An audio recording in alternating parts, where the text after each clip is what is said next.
So today I'm gonna study Django. I did all the other tests and I failed a couple of them and passed a couple of them. So after, if I have time to study Django and then do the tests, if it doesn't take too long, then I'm gonna go and study the other stuff from the tests I failed. And I failed some tests that I didn't expect to fail, which is Flask and Express.js. But yeah. Some of these tests I don't really like because I don't think it makes sense. Like the tests don't prove or disprove that you know or don't know how to use the framework.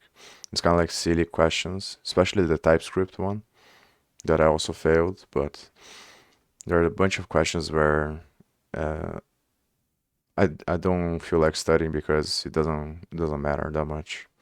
It's more things that you can just search in 2 minutes and then find out. So I don't think I'm going to study those things, but there are some things that I think are interesting to study. And then Spark, I might try to integrate that in my project because, as far as I understand now, is a library or framework to for machine learning for large data sets. So yeah, but let me start with these ones.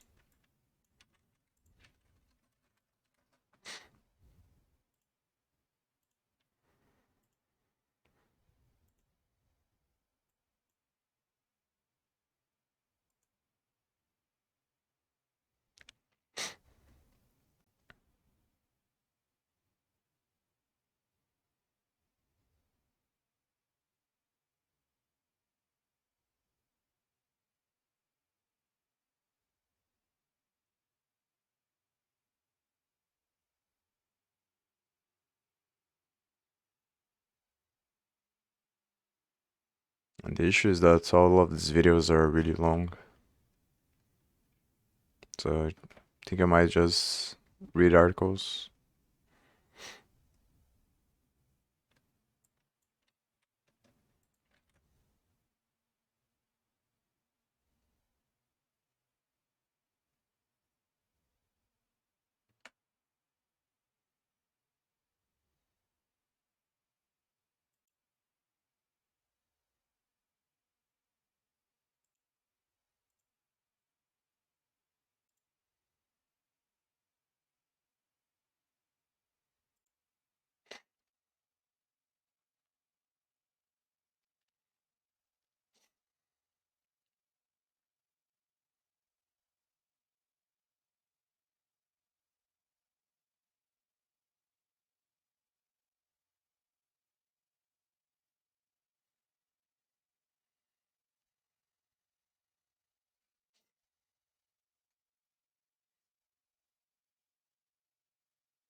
Maybe I should just watch a very long video and then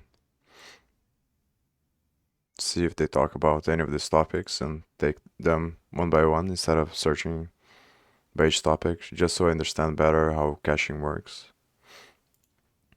I'm probably gonna have to implement this at some point as well on the sites that I'm working on. So,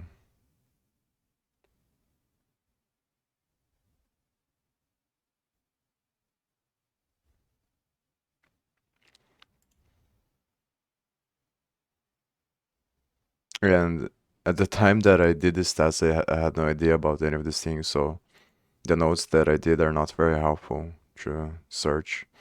I think this time around I took better notes so that I can search by topic instead of having this kind of like generalized notes.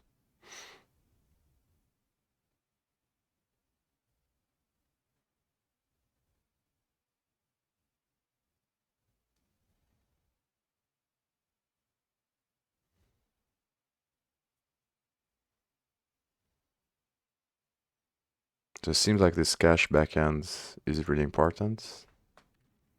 And there's a lot of questions about it, which is probably one of these modules that comes with Django. I think memcache is also probably important. Yeah, default caching mechanism. But I think I saw on the Flask something to do with memcache, if I remember. Not really sure.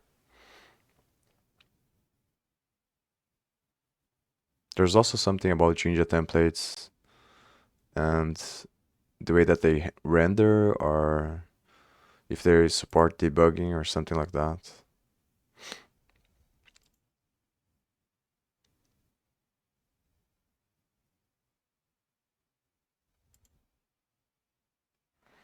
Maybe we'll search this one first, and then we're gonna search for cache backend.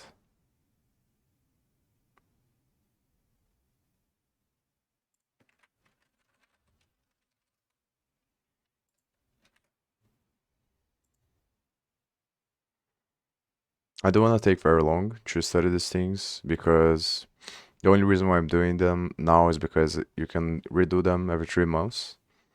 So, and I want to do them one more time at the end of the year if I fail this one. But I think since I'm gonna work on Django a lot, probably as I develop the site, and yeah, after I study how to get the data and manipulate the data, I'm probably gonna work on Django and then some things on the front end. I don't think it's that important to know very in depth these topics because I'm gonna learn them by doing anyway.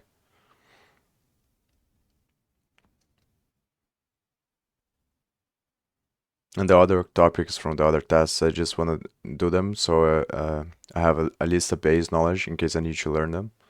But I'm also not very concerned about going really in depth. So things like Go, Golang, and Rust. And I think if I get to a point where I know at least the fundamentals and the superficial stuff, I don't need to be a master at it. And I will be able to learn very, very fast in case I need it. And that's the point of doing, because I think that's a good balance between uh, learning a lot of things and becoming really good at one thing.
know how to submit data with forms, what model forms are and how to use them, what bound and unbound forms are, how to use Django crispy forms to make working with forms easier, how to make your forms look better, how to create a custom multi-value field, and really everything you need to know to get started with Django forms. First off, I want to clear up the confusion about what Django forms are used for. Remember that they solely live on the backend. However, you can use them for things like generating form HTML to render on the front end or validating incoming data. A form is just a class which contains certain fields. Every field has a widget associated with it that is used to tell Python which HTML tag it should use for this particular field when generating the HTML for us that we can display on the client side. Basically, Django forms make our lives easier by taking care of common tasks. So I would say let's jump right in and see it in action. We want to start out by creating a new project. Use Django admin, then start project, and I'll be naming it Django_forms. Then we can change the directory and simply use atom and dot. Now we want to create a new app called my app. So manage apply, start app, my app, and we can now use manage apply run server. Okay, and now we can go into Atom. And first of all, we want to head over to the settings file and simply register the new app. Okay, and now we want to start configuring our URLs a bit to lead us to a view where we can finally start experimenting with forms. I hate this comment, so just remove it. And now we can create a path. As soon as the user hits the index route, we want to first of all include the myapp.urls, and we of course have to import include as well. And we can now simply Control-C this entire file and go to the myapp and Control-V. So simply just copy it over. And as soon as we're here, we want to have a path for the index as well. So if nothing changes, we want the user to be led to views.contact. And now we can go into the views.py file and create a new contact view. And this will for now return an HTTP response contact view. Let's just make sure to import it from Django.http, import HTTP response. Hopefully everything works out. No model name myapp.urls. Okay, what's going on? I guess we have to restart the server. And of course, make sure to import the views from .import views. Okay, that's now working. And we can simply make migrations.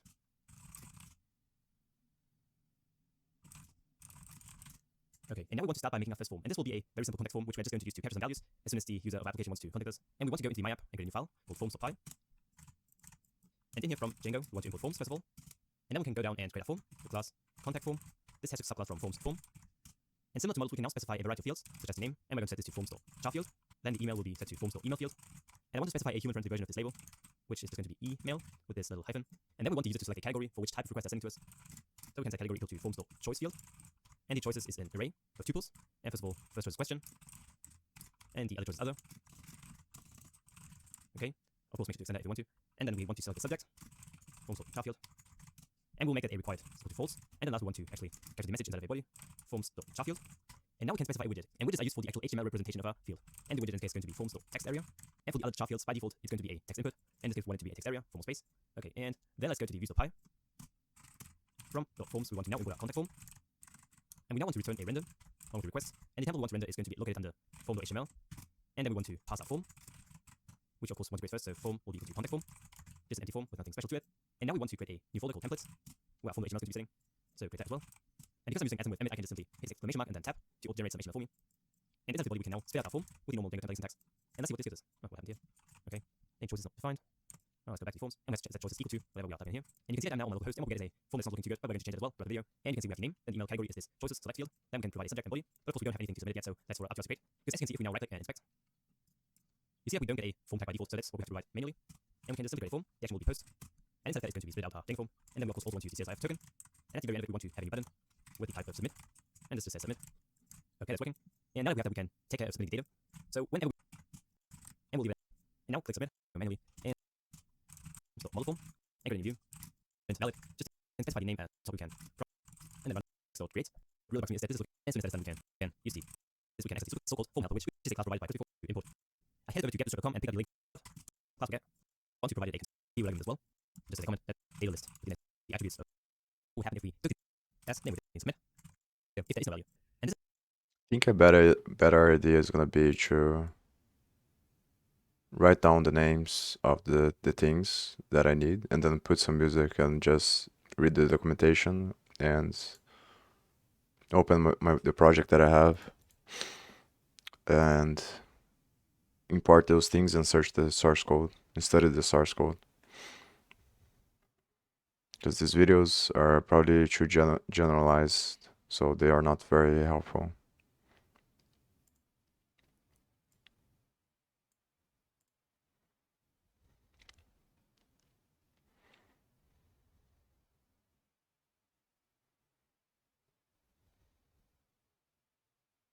So maybe I created a new file here and just import the things.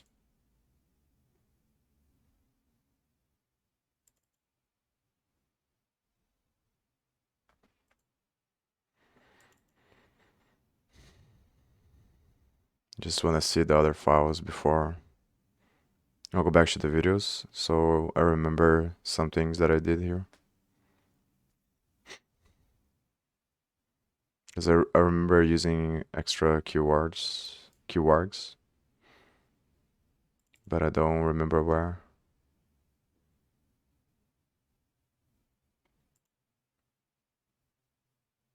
Oh, I think it was on the other one.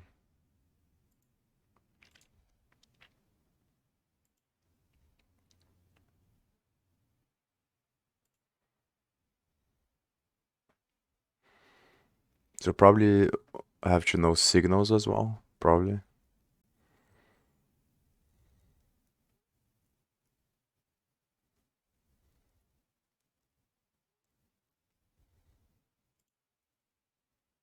Oh, it's on the serializers.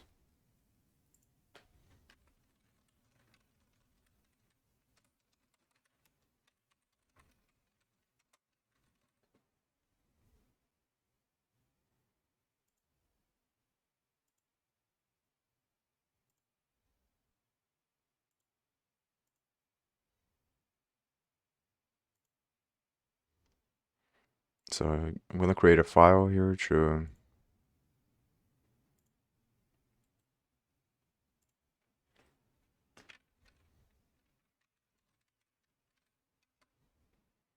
import things.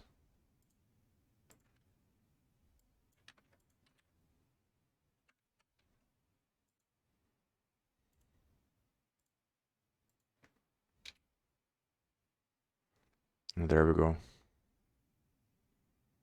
So I'm gonna study this instead of watching the videos. And for the other stuff, I'm gonna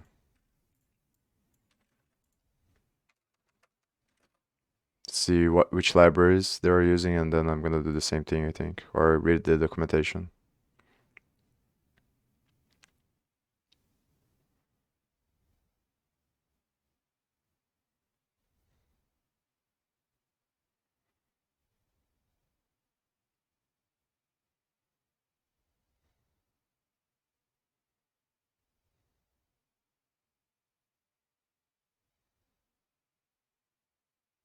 Whatever.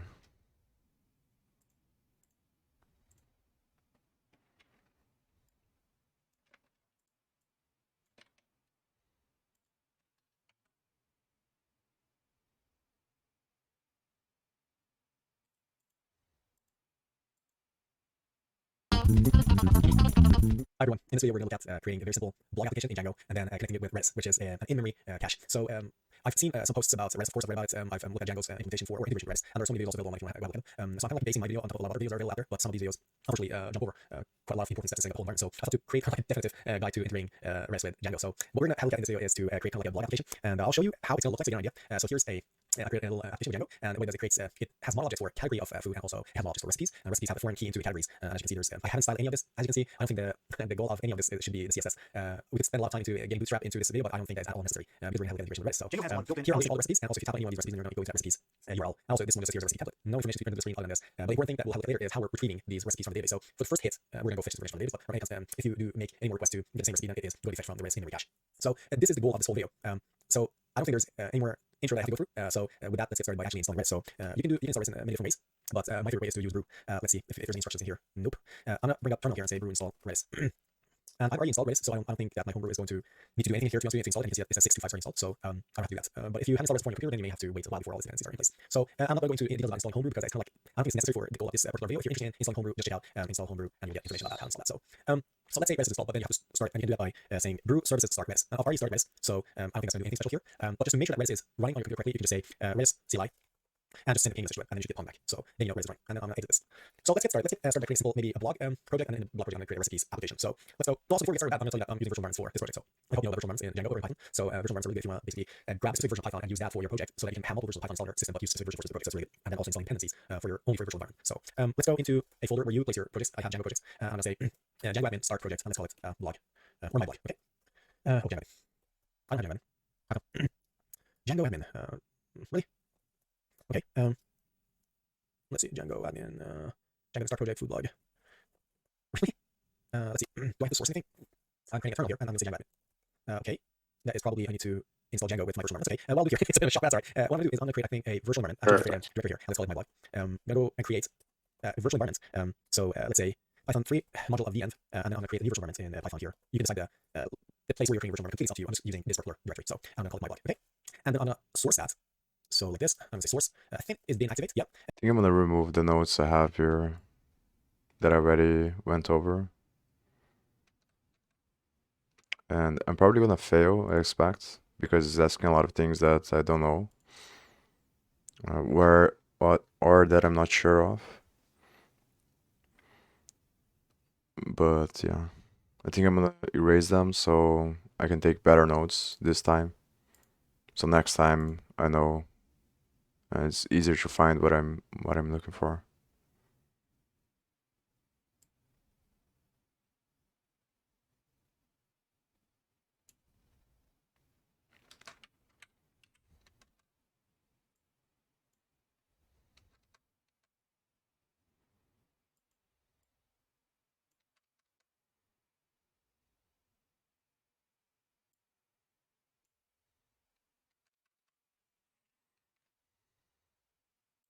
And I'm going to say pip and install Django, and I also want Ris. So we'll install Ris later, but for now, just Django.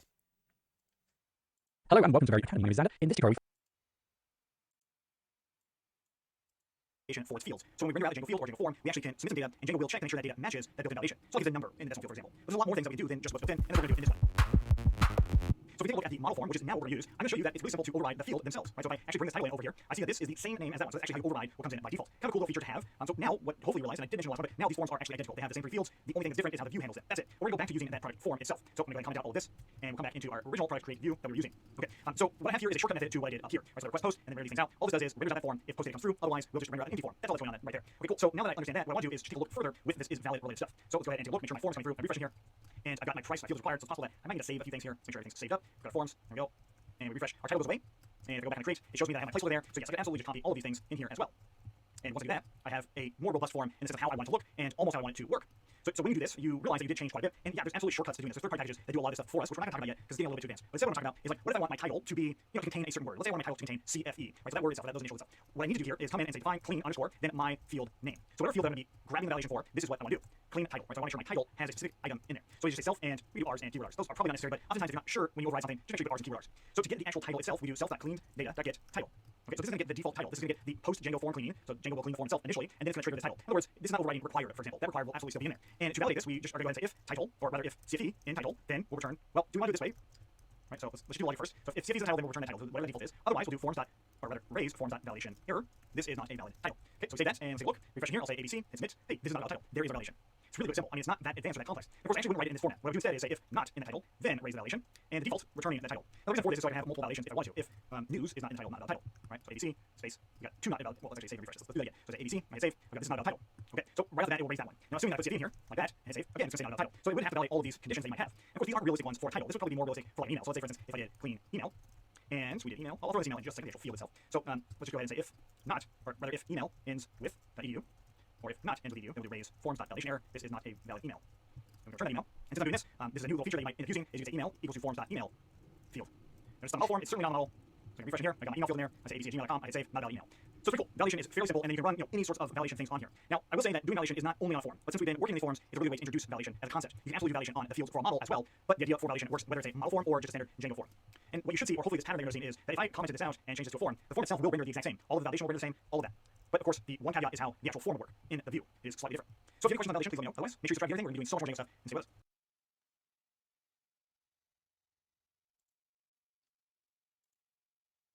Django e-commerce website from scratch. As you can part, because I'm assuming we already know the basic project setup, but still if you want to know how I set up my Django project, there will be a card for the Django project setup video on the top right corner of the screen. Please have a look at that. First of all, we should know what are cookies. Cookies are nothing but data of strings that is collected by the browser from specific websites. So if we inspect this, and if we go to application tab, here you can see we have cookies used by this site. CSRF token is a default cookie which is saved by Django application, so you will find it here. Now without going any further, let me show you what we are going to achieve by the end of this video. And this will be the final homepage. Let's inspect our page, go to application tab, and inside our cookie, we can again see that we have CSRF token as a default. Now let's try to log in. Let's say a@gmail.com, any random email and any random password. Let's submit this. As soon as we submit, we can see that we have two more cookies, that is logged in and username. So these are saved as strings. Cookies are used in different ways by different companies and websites, but mostly they are used to check the login status of the user. If the user is already logged in the same browser, it will not ask again for login. And if we click on this logout, this will delete our cookies and it will again ask for login. Now let's see how we can implement this. Let's close this. So in our views.py, we have our home. We will need two more functions that will be login, and after this we will say logout. First of all, let's make a template for login. So inside our template file, I will create a new file that will say login.html. Here I will use auto completion to get simple HTML file, which will look something like this. I will say cookie login here. Inside our body, we will use Bootstrap. For that, we will need to use Bootstrap CDN. So let's get it. In our browser, if we search for Bootstrap, usually the first for this in our URLs instead of this. So for that, in our views.py in login, I will say if request.method is equal to post, this should be doubles equal. We need to get username from request.post.get. Let me say email. Then we need to create one response, which will be render request, and I will say home.html. As this is a post method, if credentials are okay, we need to print out the home.html, and we will provide some context here, which will be initialized here. And inside this context, we will provide some information, which we will see in a while. Let me comment this out for a while. Now we have our response. Now comes the main part of setting the cookies. We don't need to do any extra setup. We can directly say response.set cookie. So let me say username, and here I will give the value of username that will be stored in this username key, random password, and let's try to submit this. And we are redirected to the home page. At this point, we know how to set our cookies. Now let's see how to get our cookies. For that, in our home.html, I will comment out and I will put this code. Let me explain what's going on. First of all, we will check if we have logged in, or let's say login status in request.cookies. Using request.cookies, we can get our cookies. So we are checking for login status and username in our request.cookies. If we have those two things, we will put them into our context and we will render home.html. Otherwise, we will render home.html but without this context. Now using this context, let us change our home.html here below this. This is the type of question that I was talking about when they ask how to get cookies or how to set cookies. Like, it's just a syntax kind of thing that you can figure out in 2 minutes. Is not that important, I think. It doesn't test really your understanding of the framework because it's a minor thing, I think.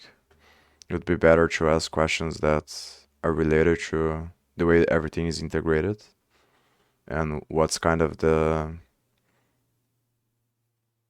step-by-step way, let's say, to build the framework, to build the backend for a website or an API. Like what things you should do first and how you should set up everything and how everything connects with everything else. Instead of asking these specific things that you can find out in 2 minutes.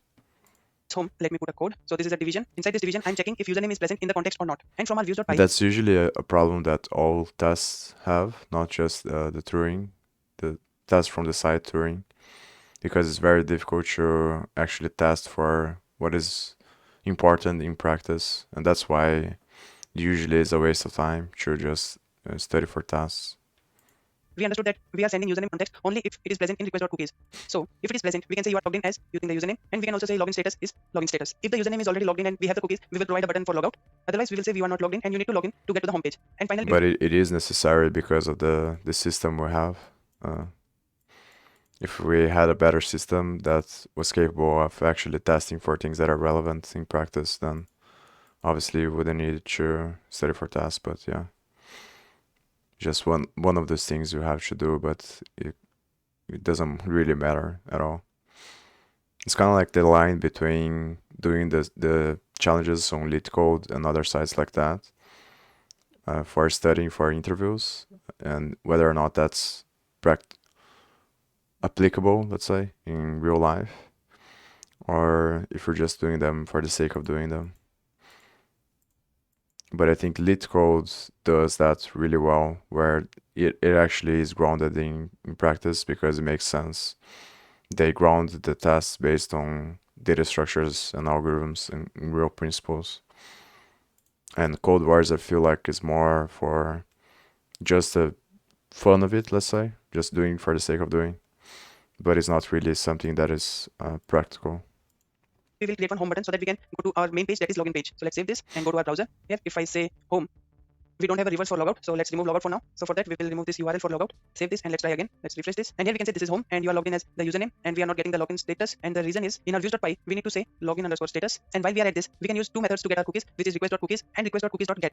We can use both of these methods to get information from our cookies. Let's save this and try again. If we refresh, here we are getting the login status as true. At this point, we know how to set cookies and how to get cookies. Let me take a moment to make the code more clear. In our views.py, remember in login we kept our context clear or empty. So here I will use this because we are using a single home.html, so we need to keep the context constant. So here I will say username will be username that we are providing and login status will be true. Let me show you why we are using this context here. In the post method, I remove context from this render, deleted cookies from the cookie tab. Let me try to log in here. So I will say any Gmail, any password, and if I submit, cookies are getting stored, but it is saying you are not logged in. As the home.html is a single HTML file which is used in different views, we need to keep the context similar to all the views. So for that purpose, I'm using this context here and giving the same details as we are giving into other context. So again, I will put context here and let's reload this. And again, we are getting the correct details. At this point, we know how to set our cookies, how to get our cookies. Now let's see how to delete our cookies. For that, let's make our logout view. In our views.py, we already have this logout function. So here I will create one response directly, and here I'm going to use some Django response. I will make a URL for this. So inside our urls.py, I will make a new path that will be logout using the logout function, and the name will be logout. Let's use this URL in our home.html where we have the logout button. So I will say URL and use logout. Let's save this and check our page. Upon refresh, we are not getting any error. Now if we click on logout, you can see that both the cookies are deleted and we are coming back to our homepage, that is login page. With this, we can say that we know how to set our cookie, how to get our cookie, and how to delete our cookie. And we can use these cookies in various applications. Thank you for sticking with me throughout the video. If you are still here, let me take a minute of you to tell you about something. I actually have a course on Udemy that is about web development, but that is on Python framework using Django. In this course, we designed and hosted Django e-commerce website from scratch. As you can see the course content, first of all, we designed UI and UX, we designed front end using HTML, CSS, we designed backend using Django, we hosted the website on cPanel, and at the last, I also tried to explain some mistakes and what could be done better. So have a look on this course. The link will be available in the description. Also, recently I have monetized my YouTube channel. So if you are a budding YouTuber and programmer, you focus in on Nginx cache, serving Django. I think things like caching is a far better example of what's actually good to test for. So I think the questions about caching are good because it actually relates more to the overall way that everything is connected and it's not a small thing of syntax.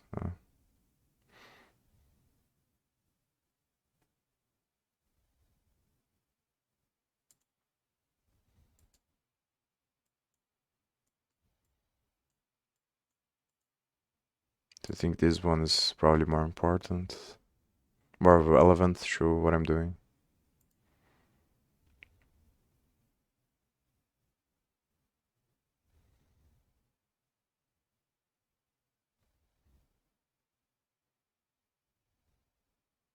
And this sounds interesting. I didn't work on the search bar on chain data, the main search bar, and I'm gonna have to do that at some point. And I don't really know how I'm gonna do it yet because the search bar is on the front end and the database is on the back end. So one of the things that I wanna understand is how to connect, how to make it so that when someone types on the search bar, it goes to the back end and then does the search. And I don't know if it's gonna be possible to display in this way here, like most sites do. So figuring out this part, I think is really interesting. The other thing that I'm gonna study probably after I do this study for all these tests is gonna be how to track user data on the website. It's probably gonna be through cookies, if I had to guess, but that's also something I'm really interested on. And what kind of patterns should you check for? Because I know that websites can keep track of your mouse movement through the window object, and then they can use those mouse movements in order to get information about you and to make information about you based on your profile, your personality profile, things like that. Depending on your mouse movements, they can figure out which personality type are you. At least that's what I heard from some people. So that would be something really interesting to study as well, and I think it's very relevant. It's probably what I'm gonna do next. So as I build the data, I study this stuff so I can incorporate everything. Because I'm also thinking about doing other sites that are not related, just different ways of making money that are gonna be easier than building chain data. Because I think chain data is gonna be very difficult. So I'm thinking about maybe building some smaller sites. Once I have enough money saved to invest on advertisement, I can make smaller sites that have affiliate marketing links, and then I can pay for advertising and then run machine learning or data analysis on this, create it like a feedback loop system. And then the more I'm capable of getting the data and understanding which data is important, I can run studies on that data, my own studies, kind of like Facebook does, and then I can create a mathematical equation that is going to allow me to know how much money I should spend in order to get a profit, and then after that I can just optimize the loop, feedback loop system, and then make money. So I think that's going to be an easier way to make money than to work on chain data, but I'm not sure about that. So I think a good way to integrate these two goals is to improve everything because they are synergistic with each other. the more I improve on that one, I also improve on chain data because I can incorporate everything on chain data. So actually the other way around. The more I do the things for chain data or to improve chain data, I can use these principles to build more simple sites and test this other stuff, like building landing pages for different people, and then paying for advertisement and trying to do what I talked about.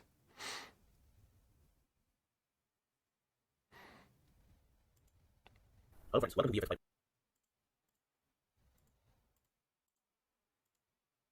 But I think that's gonna be hard to find because from what I've seen, I think most people use Google Analytics to do that, and I don't want to use. I want to avoid as much as possible using Google or any other company to track this kind of stuff. I might end up having to because it's too much work to do it by myself. But if I can, I want to do something that I don't rely on any external company because that way I have more control over what kind of experiments I can run and what kind of data I can track, I think. I'll be right back. Pipeline. And in this video, I will show you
how you can use Memcache with your Django projects.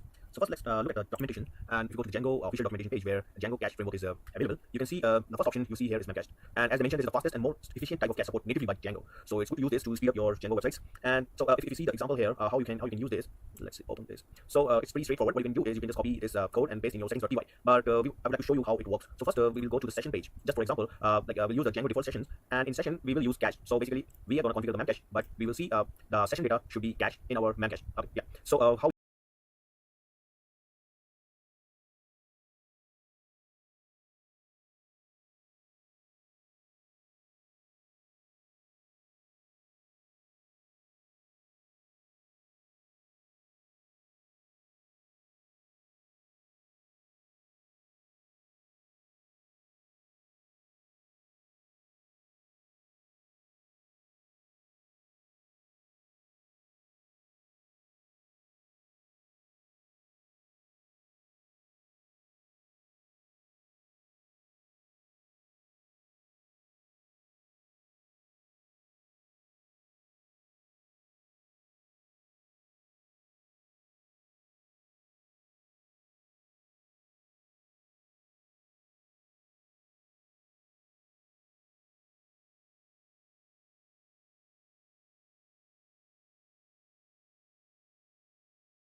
I hate when VS Code does that. It closes the file that I had there.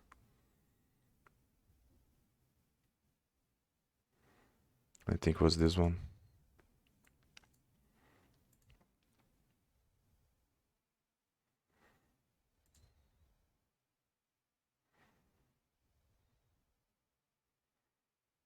Yeah, I think exploring the source code is gonna be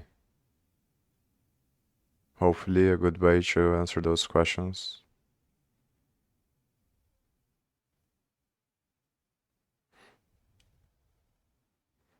Because there are questions about the default caching method.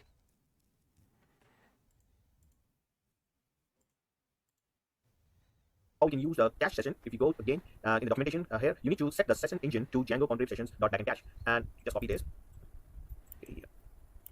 And here I created a simple Django project, nothing fancy here. I'm going all the way to down, and let's type sessions engine equals to just copy. So here you can see the session engine to this, and we put it here. So now let's see to how our websites work. So let's just log into the Django website, Django admin panel, and here we are able to log in. Everything was fine, no change. How we know this backend cache system is working? So now let's jump to our Django cache framework documentation, where you see in the section of memcache, and just copy this example code, which works straightforward. Here you need to provide the details of the cache. So what is the backend? So backend should be the core cache, backend memcache, and the location is your local IP address. And 11211 is the default port for memcache. So let me just copy this and paste this here. Okay. Remember, at this time we are just doing Django settings, so we are not doing any configuration or installation of the memcache in your system. So first, I would like to show you if you use this where your website gets stuck. So now we added a session engine where we provide backend to cache, and we use cache settings to memcache, and we provide a local location to our local host, and the port is the default port for memcache. Now let's go back to our website, and if I click anywhere, let's say groups, it will automatically log out because session is now cached. So it will look for a key, session key from the cache. So if I try to log in now, it will look for the key, but the key is not found. So as you see, this runtime error, unable to create new session key. So and the cache is unavailable. So that means from Django side things are working, and now we need to figure out how we can add memcache in our server. So how you can get memcache for Windows? There's two. One way is you can just download this pre-built memcache software. There which is built for Windows 64-bit. And the link. First, let's look at the help. So give a decent amount of, and here we see like okay to the memcache and looking for these session keys. You can see these keys Django is running. So that's why our website is getting. Perfect. Okay. So we talk about optimization. Anytime about that, anytime around, anytime about in general. When we talk about optimization, most people have kind of in their mind what optimization would be. For us, though, like you ask the question, what are you optimizing for? There's all sorts of things you can optimize for. You can optimize for speed, you can optimize for memory. Like you may have a very low memory server, so you get as little stored memory as possible, which you might sacrifice for speed or sacrifice speed for that. But I mean, it all depends on what you're looking to optimize for. Additionally, you may have a scenario you can optimize your database. It's like a really slow server. So you want to optimize as much as you can. You want to optimize your program so that the database is hit as little as often or as little as possible, just to prevent those hits from costing a lot of time on the server. And so in ways you do that, it's kind of you've already done something, right? So if your Guildwars 2 API, one of the things you actually do hard mode is actually caching. And what was the reason? Well, most of you loaded up the system, right? And it takes 10 seconds for your program to load up the initial data. You don't want to do that again. And so you cache it. Basically, you save it into some array or something like that. So that subsequent calls didn't hit the server, they hit the actual in-memory system you set up. Okay? And so when we talk about optimization, that's kind of what we're talking about. Now, most of the time, most of the optimization we cover today are all about speed, really. And they'll boil down to speed. How fast can I return a page to my user after processing everything in this process? And so that there's a lot of ways you do this. One of the common ways is actually caching. So we're going to talk about first, we're going to talk about caching. Django. Because the caching is actually not intrinsically difficult. Caching is very much built into Django. They expect you to cache. If you don't set up caching settings, it will automatically pick a cache for you. That's how embedded in the system. We're going to do something a little bit more intelligent than that today, but you have that option. You do it. And so what we're going to do is we're going to set up our caches going to be on something called memcache. Memcache is really old. Not in that kind of basically diapers and cane way. Like it's just been around a long time. And so it works really well. Well, memcache is in memory database, and usually it stores really close to the server, so you can't go quick and get the information back extremely fast. You're not dealing with the full server, the SQL stuff, things like that. It just goes, you got it, and that's it. All right. And so what we first need to do is we first need to come up here. We're going to go to our server, right, or our laptop. In the terminal, we need to install memcache. So you do brew install memcache b. It's actually memcache b. Okay. Now I already have it installed. Yours will install. Okay. So it'll install. And you'll have it on your server. Now, if you want to use memcache for everything, you'll also need to have it on anywhere you deploy. When we start our see it actually doing that, just in case. Heroku also needs something, which is not all that difficult here. You just have to set it up. I'll show you how to do that in just a second. So once we install memcache, we go ahead and we say now remember brew info memcache. Okay. And it always lays out exactly how you lays out how you run it. So I generally like always pull this one. Represent terminal, you're not using it, just like Postgres. Or like we use Postgres, like that terminal locked in the box unless you run it in the background. So we run it. It hopefully gives us no messages whatsoever. But it's okay. It is running, right? So now we memcache set up our server. So a couple things we actually need to do is we need to set up a couple packages as well on our local system. First package we need to do is we do pip install. We're going to do Python memcache. Python memcache. I already have it on mine, which is kind of weird. I shouldn't, but I do. So exciting things there, right? Okay, so you need to install that. And that's pretty much all you gotta do. We now set up memcache to work, all right? So inside our code, or in Jupyter. So inside our code, we need to do a couple things to settings. Go a long way from when we first started settings. Look at that, little stuff that's in there. All right, so I'm basically gonna just come down here and this is gonna be where I'm gonna do my caching thing. So Django offers several different options for caching, just right out of the gate. And so what we're gonna do is we're gonna go ahead and create caches. And this is a lot like a database, right? In fact, if you go to the database, you'll actually see this is almost the exact same syntax. We create a dictionary with a default. This is what the whole system can use by default. I've created it for like, wow, blows my mind. And then what we do is we're going to go ahead and we're going to pick the backend that we want. And there's like 4 different backends. The ones I generally use are memcache or local memory database. On my dev systems, I actually will use the dummy cache sometimes. I have dummy cache that will allow you to do caching, but it doesn't actually store anything. So if you really don't want the caching to interfere with how fast your system is while you're building it, totally what you would use with dummy cache. And I'll show you the actual in-memory cache after we do this, just to save us some time. As much as you can, you optimize your program so that the data. Perfect. Okay. So we talk about optimization. Anytime about that, anytime around, anytime about in general. When we talk about optimization, most people have kind of in their mind what optimization would be. For us, though, like you ask the question, what are you optimizing for? There's all sorts of things you can optimize for. You can optimize for speed, you can optimize for memory. Like you may have a very low memory server, so you get as little stored memory as possible, which you might sacrifice for speed or sacrifice speed for that, but I mean, it all depends on what you're looking to optimize for. Additionally, you may have a scenario you optimize your database. It's like a really slow server, so you want to optimize as much as you can. You want to optimize your program so that the database is hit as little as often or as little as possible, just to prevent those hits from costing a lot of time on the server. And so in ways you do that, it's kind of you've already done something, right? So if your Guildwars 2 API, one of the things you actually do hard mode is actually caching. And what was the reason? Well, most of you loaded up the system, right? And it takes 10 seconds for your program to load up the initial data. You don't want to do that again. And so you cache it. Basically, you save it into some array or something like that. So that subsequent calls didn't hit the server, they hit the actual in-memory system you set up. Okay? And so when we talk about optimization, that's kind of what we're talking about. Now, most of the time, most of the optimizations we cover today are all about speed, really. And they'll boil down to speed. How fast can I return? I also ended up passing the Redis test, but I feel like I don't know enough, so I'm gonna study that, I think, as well. I think that's gonna be the first one that I study because it has to do with Django after I'm done with the Django test. Page to my user after processing the process. And so to that end, there's a lot of ways to do this. One of the common ways is actually caching. So we're going to talk about first, we're going to talk about caching. The good news is that caching is actually not intrinsically difficult. Caching is very much built into Django. They expect you to cache. If you don't even set up caching settings, it will automatically pick a cache for you. That's how embedded in the system. We're going to do something a little bit more intelligent than that today, but you have that option. You do it. And so what we're going to do is we're going to set up our cache is going to be on something called memcache. Memcache is really old. Not in that kind of basically diapers and cane way. Like it's been around a long time, and so it works really well. Well, memcache is in memory database, and usually it stores really close to the server, so you pay real quick and get the information back. It's really fast. You're not dealing with the full server, the SQL stuff, things like that. It's just you have it, great. And that's it. All right. And so what we first need to do is we first need to come up here. We're going to go to our server, right, or our laptop. In the terminal, we need to install memcache. So you do brew install memcache b. It's actually memcache b. Okay. Now I have it installed. Yours will install. Okay. So it'll install, and you have it on your server. Now, if you want to use memcache for everything, you'll also need to have it on anywhere you deploy. When we talk about cache, you'll see it actually doing that, just in case. Heroku also needs something, which is not all that difficult either. You just have to set it up. I'll show you how to do that in just a second. So once we install memcache, we go ahead and we say, now, remember brew info, memcache. Okay. It always lays out exactly how you lays out how you run it. So I generally like always pull this one up. Rather than terminal you're not using it, just like Postgres. Or like when you use Postgres, like that terminal locks into local box unless you run it in the background. So run it, it hopefully gives us no messages whatsoever. But it's okay, it is running. Right? So now we have memcache set up. So a couple things we actually need to do is we need to set up a couple packages as well on our local system. First package we need to do is we do pip install. We're going to do Python memcache. Python memcache. I already have it online, which is kind of weird. I shouldn't, but I do. So exciting things there, right? Okay, so you need to install that. And that's pretty much all you gotta do. We now set up memcache to work, right? So inside our code, so we're in Turing. So inside our code, we need to do a couple things to settings. Come a long way from when we first started settings. Look at that, little stuff that's in there. All right, so I'm basically gonna just come down here and this is gonna be where I'm gonna do my caching thing. So Django offers several different options for caching, just right out of the gate. And so what we're gonna do is we're gonna go ahead and we're gonna create hashes. And this is a lot like a database, right? In fact, if you go to the database, you'll actually see this is almost the exact same syntax. We create a dictionary with a default. This is what the whole system can use by default. I created enough, like, wow, blows my mind. And then what we do is we're going to go ahead and we're going to pick the backend that we want. And there's like 4 different backends. The ones I generally use are memcache or local memory database. On my dev systems, I actually will use the dummy cache. Sometimes I have dummy cache that will allow you to do caching, but it doesn't actually store anything. So if you really don't want the caching to interfere with how fast your system is while you're building it, totally what you would use is dummy cache. And I'll show you the actual in-memory cache after we do this, just to save some time. Save some time and energy. So we're going to do backend, colon, Django, core, cache, which is autocomplete.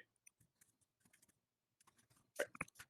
I can paste these 2 things since it's not autocomplete. The good news is that these 2 things were literally copied and pasted direct from the documentation, which I'll link to you. Okay. They were really good job explaining how you set memcache. Okay. And that's it. There you go. It's now using memcache. Now, in the event that you have forgotten to start up your memcache server, you're probably get an error that looks very similar to this. Or you won't get an error at all. And so we'll caching in, you won't get an error. So I'm going to start caching in and then totally forget that I did this, and then we'll get an error and really experience it. All right, so step, not step. Like now that we set this up, all 3 or 4 of the methods that we have to cache are all available to us right now. Even if we don't set this up, they're available to us. It will automatically default to an in-memory cache. This is just part of the caching process. So we're now going to do caching. Now, one way to do caching is what we call site-wide caching. Okay, this basically means the site will cache anything and everything possibly can, which is a bad thing. Not super random. So we're not going to use it. You're not going to use it. You're going to use it for project if you want. But I'll show you some of the disadvantages of caching in general, which will kind of might change your mind. All right.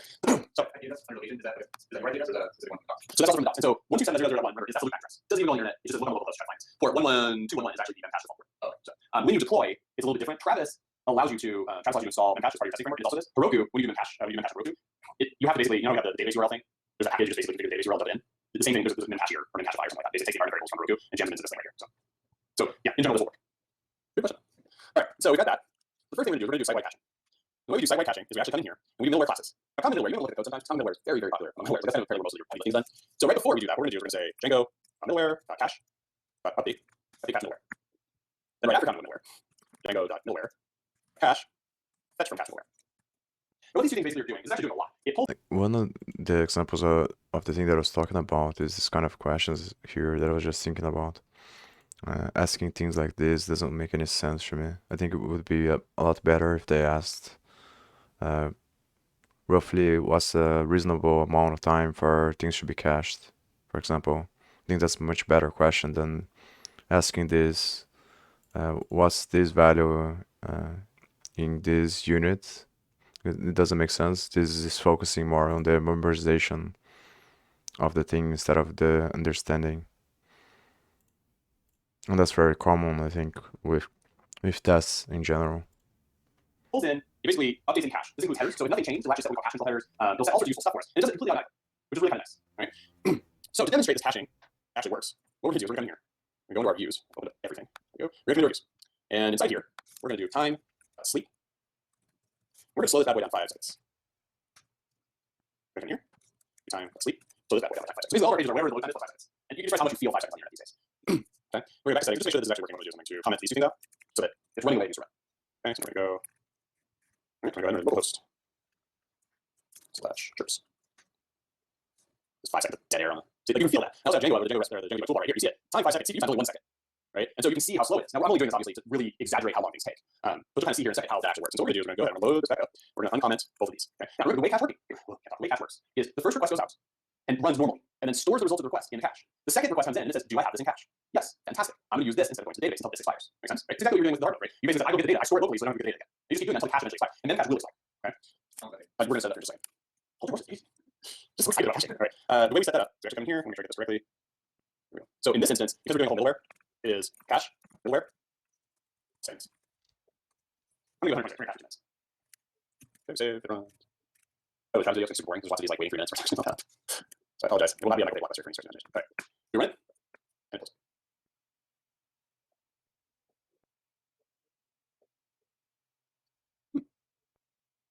So it didn't work. I ran this exact same code. Oh. Uncache. All right, we're doing this wrong. Uncache is running. So let's see if that actually fixes it. It fixes it means that you're going to get a really nonsensical error. Okay, so now it's working. Okay, so that nonsensical error is what we get when my cache is empty. Now we know. It's like a little star with a rainbow line. I need one of those so that you can always have it available. All right, so once we get to 5 seconds, let's run it again. Now it took 56 milliseconds. That's a bit of improvement, right? Only 100 times faster. Okay. Now if we go into the details, we get the same thing. Get 5 seconds away. All right, run it again. Give it 5 seconds away for no reason. Run it again. Now we get 57 milliseconds away, right? All right, so now what we're going to do is I'm going to show you the biggest disadvantage. Caching. There's also why I said 2 minutes, so I have time to do this. Okay, anyone? Sure. Quick stir. Hit 5 seconds away, because of course it doesn't do that. Okay. So I'm not going to show you the disadvantage. The problem with middleware is it kind of does what it wants to do. It caches everything it can, you're not control it. Right? You have parameters you can add, but in the most part, cache whatever it can. Now here's the disadvantage of caching. Had this been a cache hit, this would not be here. Because it had already loaded the page and saved that information, right? So the same thing with Guild Wars 2. If you're getting a list of profiles or a list of characters, right, and you cache that, and then someone adds another character to the account, your cache does not have that. And until your cache expires, it will not go look for a new character, right? That's the disadvantage of caching. It's almost the entire disadvantage. The other disadvantage is what do you basically do? You're optimizing for speed. But in optimizing for speed, you're taking a hit on memory or complexity, right? Now, because I've chosen to do memcache, I have to make sure every deploy point that I have has memcache on it. We've added a system, okay? So to that end, that's kind of, it adds complexity, it adds memory, and it also damages your real-time data. Because real-time data is there, but it's not being called, right? So those are the big disadvantages of caching. For the most part, when you have caching crap never changes, right? So for Twitter, we never cached this, right? The whole purpose of Twitter is like, new tweet. So you want to keep that from being cached. But say like you were doing your friends list, and I saw one of you had a little cities list on the right side. Interestingly enough, cities aren't changed all that much, right? And if they are, it's okay if you miss it by a day. And so what happens is that you can cache the city list. The categories don't really change all that much either. You cache the categories, right? So you cache things that don't change much because it's one less database call that you have to make. All right. So now that I've explained the benefits and disadvantages of this, what I'm going to do is I'm actually going to remove this. Now, I'll be nice. I'm going to comment this out. So when I push up trigger, you can actually see these things. So as we go here. All right. So now we're back to kind of factory standard settings. In the sense that we've been working on this for 4 weeks and it's probably factory standard settings. But so we're back to that. So what we're also going to do is we're going to come down here. And what I'm going to do is actually take these sleeps out of the views. I'm going to put one sleep into the detail page just to kind of give us just to have one spot that we're doing this. And inside of templates, I'm going to chart. So I'm just going to go chart detail. Never mind. I'm going to do models. Okay. We're going to do a really, really slow one. Slow runner. Okay. We're going to do time.sleep. We're going to give it 5 seconds delay. And then we're going to fight this because it will only let me import daytime. So it's trying to be helpful and it's not being helpful. So come here. The good news is that you generally run 10% advertising programs. You don't have to worry about the fact that this is a little bit weird. More time. All right. So time sleep 5 seconds. Then what we're going to do is return I slept for seconds. Format 5. Okay. All right, so obviously this is ridiculous, but it is what it is. This warning is static. You're not doing this part. Please don't insert sleeps in your code. There's a very good reason to insert sleeps in your code. Usually there's no good reason what backend to put sleeps in your code. All right, so we're going to go to detail. And then here, what I'm going to do is right here, here's our chirp message. What I'm going to do is I'm going to come here. I'm basically going to say chirp dot slow runner. It's going to print out, I'm really slow runner. Not super useful, but it does serve purposes. I can show you some of the other ways you can cache. Okay? So first way you can cache outside of site-wide caching. You can cache, so let's prove that it's actually slow. Back here 5 seconds, took a little while. Oh, this page is such a mess now. After semester. All right, so we have that. So the second way you can cache is actually a view level cache. All right. Now, if we were using function-based views, there's a decorator, and the decorator is actually called, there we go. There's cache underscore page. We usually use a decorator cache underscore page. However, most of you don't use function-based views anymore. And because you use function-based views, what you have to do is you have to go to URL. So remember how to do this. I showed you that the login underscore required had to go to URL. So you have to do the same thing with cache view, or cache page. And so what we're going to do is the details. The details doesn't really change all that much. So we're going to come here and we're going to do cache underscore page. It's going to look a little bit weird. We're going to import it. And then in cache page, what you're going to do is you're going to give how many total seconds you want it to cache. And so for this instance, what we're going to do is we're going to do 120 seconds. Okay. Now, you might see something like this. This is 120 seconds, right? It's just a mathematical equation. Don't trip up thinking there's some like magical way they're doing it. It's really actually pretty simple. It's just 60 times 2. It's an easy way. If you have to do these time calculations, doing 60 times whatever. Now you have to figure out if I have 300 seconds, how many minutes is that? It's 60 times 5. So 5 minutes, right? It just makes it easier to read. A lot of people do this. You don't have to. You don't have to. There's no reason not to. It's the same second. Now, if you notice, it looks weird because we're basically saying cache page and then cache page again, right? Like it's 2 sets of parentheses. The first set, remember, is the decorator. So the first set of parentheses basically sets up the decorator itself, right? It's the parameters of the decorator saying this is how many seconds I want to cache. Then once we have that, that becomes a function, right? The second one is we call it again and we pass in a function. So the whole thing reduces down to a wrapped decorator. Remember how complicated they got to get the parameters? That's all this is. Okay. So I don't need you to like go in and dig into decorators again. Just understand this is how this is actually happening. Okay. So now we have this cache page there. We can go ahead and cache it. So we're gonna cache it for 2 minutes. So let's go back. We're going over to our. Remember it. So it's going to take 5 seconds. Or 6. 5. There we go. Okay. Now we're running again. Comes back immediately. We've now cached that page. But any changes to this page now for 2 minutes can't be seen. Right. At Zappos, our product pages were cached for hours. We would cache our individual detail page for any given product. We cached for 8 hours. 4 hours, 3 hours. It was hours. It never changed. So we just accepted that it didn't change. And then what happened is we're really clever about it. So we do is cache the page and then the price, which could change. The price would be updated via an AJAX call to the backend after the page loaded. Because the page we were caching for us, caching just caches whatever was returned by that view. If there's JavaScript on it, there's like the page is sent back to the user the same as it would have ever been sent back to the user. Right? The user has no way to tell that the header is cached. Makes sense? So any JavaScript on there would still load exactly the same way. It's just we didn't construct the page again. We just passed back what was previously on the page. Okay, any questions on this? Cookies I got here. You can cache hours they all. the cache expires at the same time, or etc. No, so what happens is that the cache is on demand. So we have to first hit page for the cache to get taken, right? So your users naturally, staggering it. Your top products are all at the same time. At Zappos, we actually made a package. This is a really cool thing, which is basically it had a class with an object in it. And then if the object had expired, so what's happening here is 7 minute cache. In 2 minutes, the cache will expire. The next person to hit has to go through the backend, right? Because you're going to hit with 5 seconds away. But everybody after that is fine for 2 minutes. So what we did was we made it so that it never happened. So when the system loaded up, it would load that information up.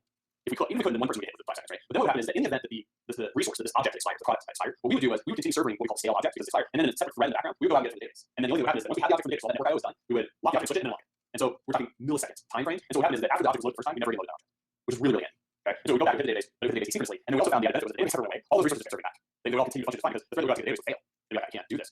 But it can still serve the same resource out. We made our system really, really very robust and redundant. We were very hard to take out, but left. So, all right, so the cache is there now. At this point, probably yammering on long enough that the cache would expire. So now it's another 5 second hit, but reload again, 50 milliseconds. Okay? It's a really good way to speed up very static pages. Okay? Now, one key thing I want to stress about optimization: get your crap to work first. Don't optimize until you're at a point where your stuff is working and you know there's a problem. If there's a page that's running really, really slowly, that's what you want to focus on. Profile it. Django debug toolbar, amazing for profiling. It tells exactly how long it took to load the page. Okay, now you're working. So you know this cache here. So you can see the caches. All right. Okay, that's fast. But remember, this per page, which means we get any other churn, it takes 5 seconds because that's to load that page into the cache. Right? Okay. Third way to do cache. I love you guys. Just comment that. The third way to do caching is template level caching. So for instance, the whole view really doesn't have to cache, right? What is the only thing you really need to cache? It's not a fair question. Well, but even in the template, we need to cache everything. What's the one thing that's causing a problem? The call. This one call causes a problem, right? That's it. That's all that's causing a problem. So we have the option of caching just that call, right? The way you cache that call, come up here, very top, we have to do a load. Load, cache. All this is really easy, and this is super complicated. Okay, now what I'm going to do is I'm going to say cache. Your first parameter is how long you're going to cache it. So I'm going to cache it for 120 seconds. Your second parameter is if I want to cache a page. For every single page, we would get that. We would get that cache. So let's actually save it. I'm going to show you web pages. More specifically in this tutorial, we take a look at the very header and role on cache key generation. That's going to take us down a path where we start to look at configuring Nginx to ignore specific header data, and then it allows us to go a little bit deeper into more Django specifics. In this tutorial, we take a look at how to configure which request headers a cache mechanism should take into account from a Django project, and then also control how caching is performed using Django header directives. To fully engage with the content in this tutorial, it is advised for you to have some Django working knowledge working with the Django project, and it would be advisable for you to watch the previous tutorial in this series. So go ahead, if you haven't found the tutorial series so far, go ahead to the channel, go playlist, and you're looking for the Nginx Mastery series. In this tutorial, we do start from baseline code, which we developed in the previous tutorial, and all that obviously is explained in the previous tutorial. So we will have a look at that, and that is tutorial 5 in this series. So that's the previous tutorial. So go ahead and have a look at that first if you want to know a little bit more about the baseline settings that we start with in this tutorial. Now we're going to be utilizing Docker again in this tutorial, so you don't need to have Docker installed if you haven't already done so, and here we're using Visual Studio Code and some extensions. So mostly we're utilizing the Docker extension in this tutorial just to make things nice and simple for you to follow along. There are essentially 5 stages in this tutorial. Now we'll try and break this down in the video description so you can skip ahead if you want to. But first of all, we're going to start with a simple setup. There is some code which you'll find a link in the video description. Go ahead and download the previous tutorial's code with the start from that as a baseline, and then go ahead and explore the default behavior. So we'll have a look at understanding the default behavior of utilizing Nginx cache serving Django web pages. From there, we'll delve into the very header, understanding what it is, and potentially how to configure that as a baseline in Nginx when serving Django web pages. And then finally, we have a look at some of the different Django cache configurations and options that are available when building a Django project and controlling cache. So just before we get started, just to recognize all the members and supporters of this channel, thank you very much. It is always very appreciated. If you are thinking about supporting our channel further, you can do through the channel membership scheme or potentially following us on Patreon. Don't forget to like and subscribe if you want to join the community. You can follow us on many of these socials. Just a little bit of setup here for this tutorial. There's a link in the video description which will take you over to the Nginx Mastery series code on GitHub, and go ahead and close it down. Just go ahead and download this, and all we're going to need is the part 5 code. So download, open up part 5 folder, and then make that to a new folder with the code inside of that, and open that in Visual Studio Code. So once you've gone ahead and open up part 5 in Visual Studio Code, then you'll find a range of different files here, and this represents what we've been developing over the last couple of tutorials. Now, don't worry if you don't understand this fully. At this point, we're playing everything you need to know to meet the objectives of this tutorial. So let's get this started. Now, you're going to need Docker installed because we're going to start that shortly. So go ahead and do that if you haven't already got Docker desktop. Right, so first thing then, we're going to need to build an environment folder. So that's something missing. So folder .env. So these are just some environment variables that Django requires. That's just how we set up Django. So here then we have dev.env. And then what you'll find, hopefully, if not, probably not, in the commands here, I was going to just go ahead and copy across the command we need for this file here. So basically just 4 different variables we're going to set here. Secret key, allowed host, and debug equals 1. So that means you're going to Django basically pick up these environment variables from this file in order to get Django started. If you're not familiar with environment variables, it's a way of basically removing some of the critical sensitive information from the Django project and put it into a file area where you can secure and keep the data secure away from plain sight. So this is obviously the demo application. Right, so with that in place, you can use anything for secret key, allowed host to make sure 127001, and then debug equals 1. Okay, so with that in place, we can now go ahead and start this project. I do have Docker desktop installed, so you can see the no images of the containers, so it's completely fresh. So let's go ahead and just Python, sorry, Docker compose, and then up, and actually go ahead and build from the Docker compose file, and then bring up those containers. So there's 3 containers. Just ignore the DNS containers for now if you've not seen previous tutorials. It will be relevant in this tutorial, but once everything's up and running, I do have a Docker extension here. You see all the containers are running correctly, so make sure that you have this green star icon here, and indicates that the containers are working correctly. So from there, you just need to type 127, and we don't need to port, you just need to run that from 127.0.1. And you can see this project is really simple, there are 3 kind of endpoints here, so let's just go to P1 for, no, P1. Okay, so there's just 2 pages 0 endpoints, page 1 and page 2, so that should now be working okay. So we've just gone ahead and created 3 containers. One has a DNS server, which you can ignore in this tutorial. We have the Nginx service in a container, and then we have the Unicorn, sorry, and Django. We just rest your light within a container. And what's happening here from our browser, we're requesting the web page that's been sent to the Nginx server, that then request has been forwarded across, because this is a reverse proxy setup here on the Nginx server. That gets sent across, and then Unicorn then takes that request and then passes it along to the Django instance. At the point, Django then checks your request and then serves the web page. And the first time your web page returns back through the Nginx server, Nginx goes ahead and puts a copy of that information into cache, and it goes ahead and serves that page back to the browser. So that's the first time, the first request of a single page. The second request of that page, what happens is that your request will go to the Nginx server, it matches that request to a cache key in the cache, and then goes ahead and serves that page from cache. So that's currently the setup here. And again, in the previous tutorial, we basically set up this configuration. We're going to be working from this baseline. So let's just take a look at the configuration for this and the folder files here. So we have the Docker compose file, which is going to build all the containers for this configuration. And in the Docker compose file, we have different folders. We're mapping over some folders to make it easier for us to work with some of the configuration files. And one of them is the conf file here, or the default configuration file here in Nginx. And this is what you're looking at here is the configuration or current configuration we set up for Nginx. And you can see we set this up for a reverse proxy, which means we're basically passing this over to our upstream server, which is on web 8000 port. So we're passing all the data over to Django, and that's being managed and handled by the Unicorn server. Okay, so we're listening on port 80. You can see here what we set up in the previous tutorial is that in actual fact we wait for 5 requests for the same resource in order for us to then cache that page. So I'm just going to remove that for now. Okay, right, so you can also see that the page here, the P1 page, the proxy has been turned off, so we've disabled the cache for that page that was set up in the previous tutorial. So I'm just going to remove that there from that configuration, so we're just going to cache everything for now. Right, so with that done, let's just go ahead, I'm just going to use the extension here, go to my next server, catch shell. I can just go ahead and just reload this if I want to do, the container, or I can use the command here, reload. So that's just going to reload on the fly the configuration. So with that done, alternatively, you can just go ahead and restart. So I'm using Chrome, so we'll go ahead and just have a look at the default configuration for this. So let's go into Chrome, we're just going to go to this page again. Now we haven't served page 2 yet, so I'm just going to press F12, that's going to bring up the console, I'm going to select the network tab here, which is going to give me information about page loading. So let's just go ahead and refresh, you can see that we served this page here, and what we're looking for, again, demonstrated in the previous tutorial, what we're looking for here is we're sending across X-frame options, and it says deny here. So this page is being denied from being cached at the moment. So let's just go ahead and go to page 2. Now remember, the first time we served this page, it shouldn't be put into the cache. You can see here it says X proxy cache miss. So that means that this page hasn't been served from our proxy server, from our Nginx cache. And if I go ahead and run the page again, this time, because we made the initial request, that was served and saved then in the Nginx cache, and this time the page is being served from Nginx cache because we have the X proxy cache hit. So that pretty much concludes the setup process. So let's now explore the default behavior of Nginx when saving and serving Django web pages. So if you've got the basic understanding here of this X proxy cache option here, parameter attribute, which is essentially just telling us whether our page is being served from cache or not. So hit, that's indicating that this page is being served from cache, and then basically deny means maybe we've prevented that page from being cached, and then miss being the page hasn't been served from cache. So page 1, maybe we've already served this, I can't remember. Yeah, so here we've got miss, so this page hasn't been served, it's the first time we requested this page. So now Nginx is now saved into cache, so when we subsequently request this page, it should now be served from cache. Here we go, so it now says X proxy hit. Now the reason why we're seeing that header option is because we set it here in our default configuration and header X proxy cache. So that's what's returning this X proxy cache information, and of course we can turn it off in production, as it's really just providing us some diagnostic information. So let's take a look at the potential problem we have here. Right, so I'm just going to go ahead in Chrome and create a new incognito window, and then I'll just bring this down a little bit here, and we'll have this side by side. So here we're going to simulate a new user accessing the same web page. Now you would imagine potentially that because we've already saved this page in cache, then the next person comes along, that page should be served from cache. That's kind of the point of potentially utilizing cache. So we're going to have to send a signal all the way back to Django and process the same request multiple times. It's going to be a lot quicker serving a page from our cache potentially rather than going through the whole process. So let's just try this out and see if this works. So we're going to need to go into our console, get that ready. So we'll go ahead and set that page, and now let's go to the page. We've got the one here on this side because it has been saved in cache. So let's go ahead and set that page again, and this time notice what happens is we get a miss. So this page, this new user, our Nginx server isn't serving this page from cache by default, and in fact we refresh this page, it does then get served by cache. It says hit here. So this type of behavior isn't going to be desirable if you are thinking to set up Nginx cache per page rather than per user. Now let me explain what's happening here. So the default setup here is that potentially we want to allow the user to send a request to the server, and the first time the user does that, it's going to send a signal all the way back to the Unicorn server, and Django is going to process that request. Obviously, what we're trying to do here by serving data from cache is we only want to do that process once if we're serving multiple static pages potentially to multiple users, because it's going to be a lot quicker for us to serve a web page from cache rather than have to process that page multiple times and have to serve it from our database and so on. So having it already in cache to send back to the browser for multiple users is maybe desirable in your scenario. So the current setup here then, or the default baseline configuration here, is that the first user is sending a request, it's being processed, and then it's being stored in cache, and then gets returned to the user. The second time that individual user makes the same request, that information is then stored in cache and returned back to that user. Now the problem we have here is that the next user comes along and then requests the same page, but Nginx does not serve that page from cache directly. It then makes a request, Django processes it, and then that goes into cache. And then basically what we have here is we have a cache situation per user, which means that we cache based upon the user, or per user rather than, for example, per page. So potentially what we want to have is a setup whereby a page, say page 1, is cached initially, and then any other request from any other user will then get served that page from cache rather than going through this process again.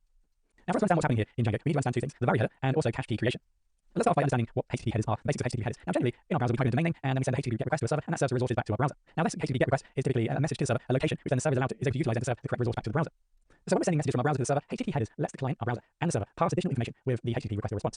So we just think of HTTP headers as metadata, additional data that can be passed between the client and the server. Now if you press F12 in Chrome, using Safari, you can utilize the console there. You can see if we go over to the network here, we've seen previously that we have some additional information here. So we can go ahead and inspect not only the response headers, but also the request headers, the request that we sent to the server, and the additional metadata that we sent to the server. So this is all additional information that we're sending. It's critical to understand this, to understand the behavior that we're experiencing with the default setup here with the Nginx cache and Django. So if we go down a little bit further here in headers, there's a lot of information here, but we're not going to go into more detail here. What we're going to be concentrating on here is the vary setting here, and you can see that vary here has been set to cookie. So the question starts then is what exactly is the vary header? The vary header allows us to specify a list of header names. So the vary header, if we go back into our browser, we can see our browser here, the vary header is specifying another header option cookie. So down here you can see we have the other header option cookie. Now this vary setting could include multiple different options, but essentially just pointing, just indicating other headers that exist in our header. So as you mentioned, the vary header allows us to specify a list of header names, and these values or these headers can then be utilized by cache tools such as the Nginx cache to create cache keys. So this example here, imagine this user is French, and they've got a browser and it's configured with the French language by default. So whenever we send HTTP GET request over, some of the information in the header will determine the fact that that user is using French language by default. So that's all good and well, but potentially we can use this vary header to change the response from our server or from our cache to determine what page to send back, or what resource to send back. So the whole idea is that our browser sent across a request for a web page, and then we sent in the vary header, we've sent accept language, which is referring to the header which defines the current language of the browser, for example. So what's happening here is our web server, our Nginx server, can read that vary header, and because it's a vary, we're saying, oh, this is important. So the Nginx server can have a look at this and then utilize this header information, in this case accept language, to actually then serve different web pages to this browser. So if you imagine someone else comes along and maybe using the Italian language in their HTTP request, in their accept language header, they will have the Italian setting. So instead of your cache or your web server now serving the French website, it now serves the Italian, and that basically then allows us to maybe cache different pages, because in our cache we might want to save the French version, and we might want to serve and save the Italian version in cache. So vary allows our web server or our cache server to generate keys, generate individual cache pages for individual settings that might be needed by different browsers. So let's go back into our headers here, and we can see if we go down to our headers, we should be able to see the language header I just pointed out. Okay, accept language. You can see here by default I'm set to ENGB, English. So I think now we've established that the vary header allows us to specify a list of header names, and these values can then be utilized by our cache server to generate different pages or cache different pages based on these different settings. Now let's convert that into our findings about serving web pages with Django. Notice here that the vary has been set by Django to cookie. So now we have the answer as to why Django and Nginx was serving individual cache pages to individual users rather than caching one page and then using that to serve to multiple users. So what's happening here is that our user, say user 1, goes ahead and creates a request to serve page 1 from Django. Now that request gets sent across, and then Django adds the cookie header in vary and then serves that back over to Nginx. Now Nginx reads that response, it then looks at the vary header, and then it utilizes that information that's been set in the vary header to create a cache key. So it then creates a cache key, and that key essentially matches the request to the data that's been cached. So it creates a cache key and includes the cookie. Now the reason why it includes the cookie information is because it's been told to in the vary header by Django that placed it in the header. So it utilizes the URL and the cookie information. Now that cookie information at the moment is essentially unique per user. So this user 1 has got this individual cookie information that's unique to that user. So whenever this cache is being created for that individual page, That's then going to create a unique cache key that's going to be unique for that individual user. So when that user then goes ahead and makes the same request again, inject server matches the cache key with the information from the header request, and then it knows that that user is already into that page, and then it can then serve that information from cache rather than it being served from the backend here. Now the problem is when a new user comes along and makes the same request, the problem is here that the cookie that they're provided is going to be different from the first user. So therefore, when Nginx looks at the request from the second user or the third or fourth user, then it doesn't match the cache key that's currently been stored in Nginx server, and then it doesn't serve that cache information back to that user. It then goes ahead and does the cycle again and makes a new cache entry with this browser, this user's cookie, which is slightly different, and then the URL again. So therefore, when the second user then makes the second request, then Nginx then utilizes and matches up the cookie and the URL with that particular user, and then serves that information back to that user. So let's go ahead and simulate this problem again. So inside the Docker extension here, I'm just going to remove this container, Nginx container, and then we'll go ahead and with that, and then Docker compose up again. So bring up that container and install that container, and we'll go ahead and just access our web page again. So not found. So this is in Chrome on this left-hand side here. So we can see by going to network here, go to the first page, page 1, and this time we should receive a miss. So property cache miss, and then we reload the page again. It should now be stored in cache. We get a hit. Okay. So page 1 is in cache. So let's go ahead and do the same thing over here. So this is utilizing Safari. So that's going to need for you to access the development control panel here. Go to the web inspector. So we should receive the same type of information. So let's go ahead and go to P1. So we can have a look here at the headers. Response here with the property cache miss. So you can see that this page 1 is stored in cache for this user here in this browser. But because, like we explained earlier about the very setting here, it's creating an individual cache key that's individual for the individual user. So it's only caching per user and not per page at the moment. So if I refresh this page again, this time we take a look here. We can see that we have caches paid for this individual user. So it's property cache hit. Okay, so just to double sure that everything's been deleted in the config space to remove the Nginx container again. We'll just rebuild that container. Give that 4 seconds to close down. We'll just rebuild that again. So we've got a fresh container. Right, so let's go ahead now and think about how to overcome this problem. So moving back over to Nginx the default configuration. Inside the configuration, obviously at the moment what's happening is Nginx recognizes the very header and then performs actions based on these settings that have been defined. So we can basically just tell our Nginx server just to ignore. So let's go for property cache, property ignore, property ignore headers, and then we can just define the header we want to ignore. In this case, it's the very header. So simply put now the Nginx server isn't going to be utilizing the very information to generate the cache key. So let's go ahead and we'll just remove our Nginx server again. We'll just start this again with this new setting.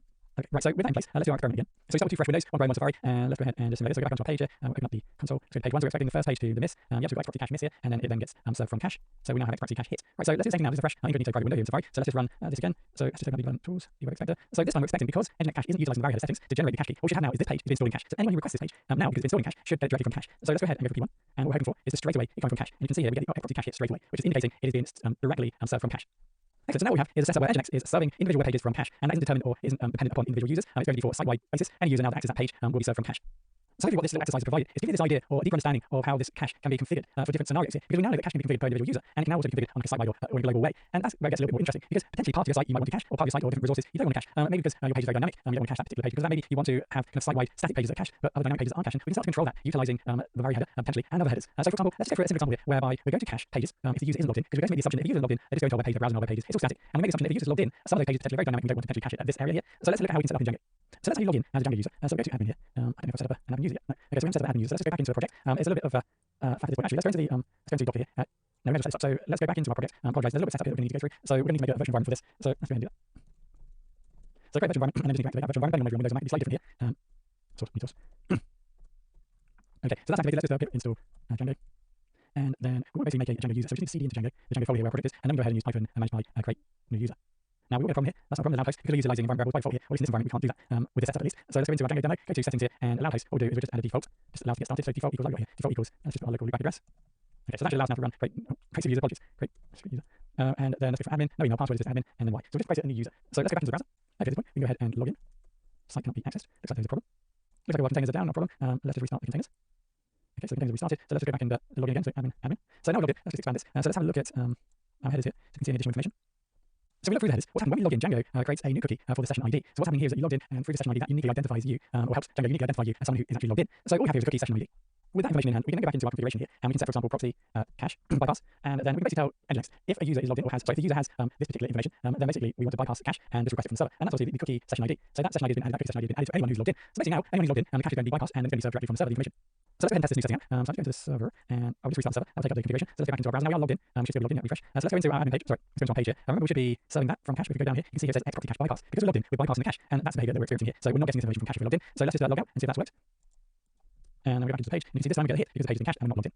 So if you're just thinking about building a static web page, a few different pages, and you want to serve those other pages from cache using Nginx, then you've got the setup now to do that. And you can see that for logged in users, maybe you're utilizing some dynamic page, you don't want to serve those pages from cache, in which case you now know how to bypass cache for logged in users. In the final section of this tutorial, we're going to discuss how to manage and control cache from a Django project. So not only can we configure cache control from Nginx, we can do this also within Django. Because you may have ultimately a setup where there are multiple cache aspects of your setup, it can be better or it can be more preferable to configure cache control actually within your Django project. So let's take a look at some of the basic settings that Django provides us to manage the very header and cache control. So for us to be able to do this, we're going to have to create a new app here. So back in our terminal here, we are inside of the project, I believe. Yep. So let's go ahead and start a new app. And let's go to call this app demo app. And we're going to go and let's go ahead and register this new app. Demo app. Okay, so from there, we now have our demo app. So we now have our views, etc. So in our URLs, we're just going to make a change here. So at the moment, we're just using generic template views to serve the page. So we just want to swap that over so our new Django app is serving that page. Right, so to do that, let's just go ahead and from demo app, let's import views. It doesn't exist yet, but we'll do shortly. And what we do, we'll just serve page one from our new Django app, views.homepage. We'll put a new view called homepage, and that's set up. So that's in demo URLs. So now we're going to serve this URL from our new app. So in our new app here, let's go to our views. So just a simple view to get us started here. So we call this homepage, just standard stuff here, request, and then we go for return. So return render, and then pass back in the request, and then also p1 the actual template. Okay, so that's the template being passed back. So we'll go ahead and inside our demo app, for any folder, we'll call it templates. And then inside of here, I reckon, we'll go ahead and actually, I don't think we need to do that. Templates are already configured on the server for that folder to insert from, so we should be good to go there. So we are then back in the Django documentation. We can believe those natural variable headers, and we can control and manage what is returned in the variable header within our Django project. So if we do have some specific setups whereby we want to cache in certain instances, we can then go ahead and define our variable headers, and we can do that based upon the view, for example. So take this example. So we're bringing views decorators, the variable decorator, and what we can do here is we can utilize this decorator to actually define per view, for example, what we want to return in the very configuration. So headers, and then let's go for accept language from our example. So we had accept language. So what we do now is add that to our variable header. So let's see this in action. So let's go ahead and rebuild. So I'm going to do a doc compose up and then build. Let's go back into the browser, just going to refresh the page here, and then have a look at the various settings. So what in actual fact, we're just returning the cookie. So what we're expecting to see here is now the accept language in addition to the cookie.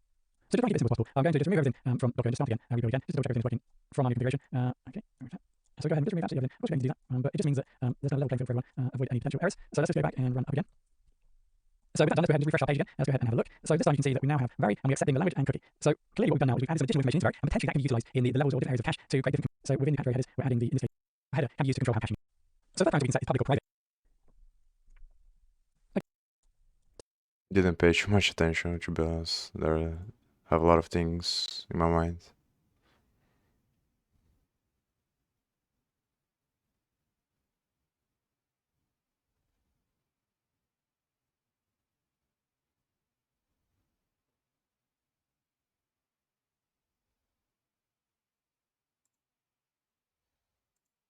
Back to the Django ORM series. Okay, do I have Django admin now? Yeah, great stuff. So what I'm going to do here is I'm going to say Django admin start project, what should we call it? My blog or something, right? My blog, and then I'm going to see, I can see here, my blog, and I'm going to say code. To start Visual Studio Code and open R. Okay, okay, I trust all first here. I can see my blog here. Then let's create an app as well. I'm going to say Django, where are we? CD my blog. I'm going to say Django admin, start app, and recipes. Okay, now let's go and set up some URLs and models here. My blog is here and it has recipes. Yeah, great stuff. Before I actually continue with that, I would like to set up the virtual environments path as my Python integrator in Visual Studio Code, because sometimes it doesn't really understand where Django is and all this stuff. So I really like to go and say Command Shift P, I think some Control Shift P in Windows. I'm going to say Python integrator. Up on top you say enter integrator path, and then you can find it. And then I'm going to say dev Python, and I'm saying virtual and my blog, I think we call it, bin, enter, and there's Python integrator here. I'll just choose that. So now, a dependency that I could have resolved from source 3, core WSUI. I was looking for it to actually work. Let's see, find. Where are we? My blog. Why is there 3 of them? Let's go to virtual and my blog, bin, and then Python. It's not really happy about that. Yeah, it's not happy about that. What I'm going to do is I'm going to go here, open this, bring this all this my blog stuff, manage Py. I'm going to bring it here. Here it I'm renaming is. this to something that's I messed up by creating way too many directories. So like this, and then pwd, cd, pwd, la, and then I'm going to code this. So I'm gonna write this stuff down.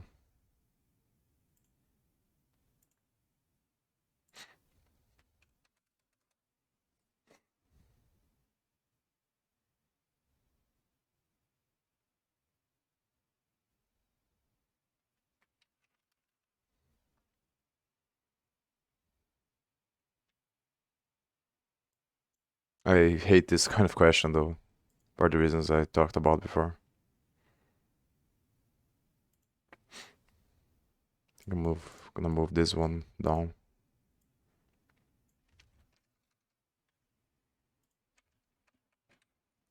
I think after the other video is finished, I'm gonna search for this thing here, articles, and see if there's anything on Stack Overflow as well, other sites. Then, yeah, these 3 things here, I'm gonna search articles for, since there are no videos. And then I'm gonna study the source code, and then I'm gonna stop and do the test, which is supposed to take 45 minutes, but usually it takes less than that. So then after that, I might come back today to study the other stuff.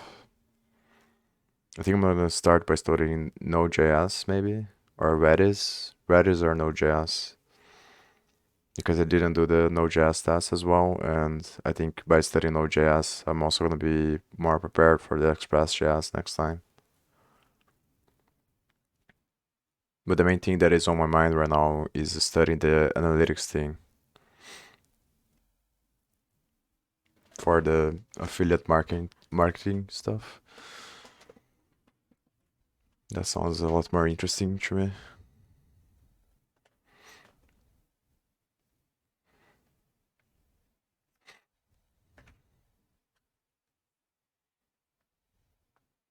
but maybe I should study it.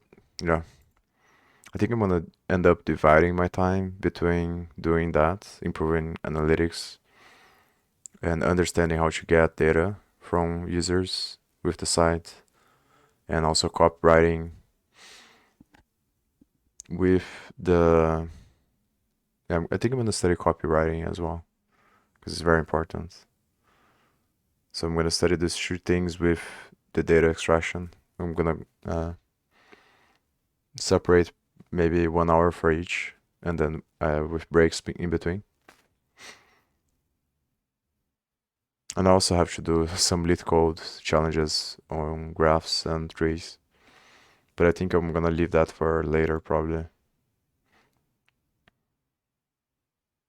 Because that is only gonna be relevant, I think, once I have uh, a very clear understanding of everything that I can get from the blockchain. Because then it's gonna be more about figuring out how to organize that information in ways that allow me to extract different patterns. So the first step needs to be done first, obviously, which is getting the data and getting a lot more clarity over what I can get.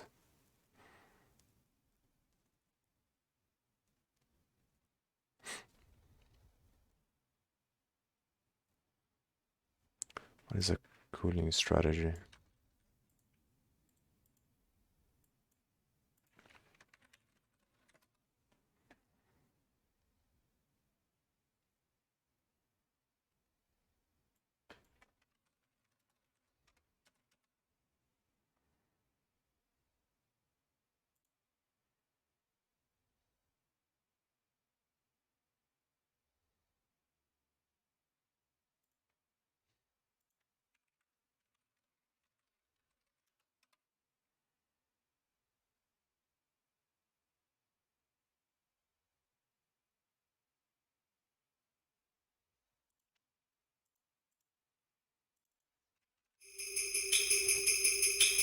Hi, I'm Dr. Mom, and here's a great test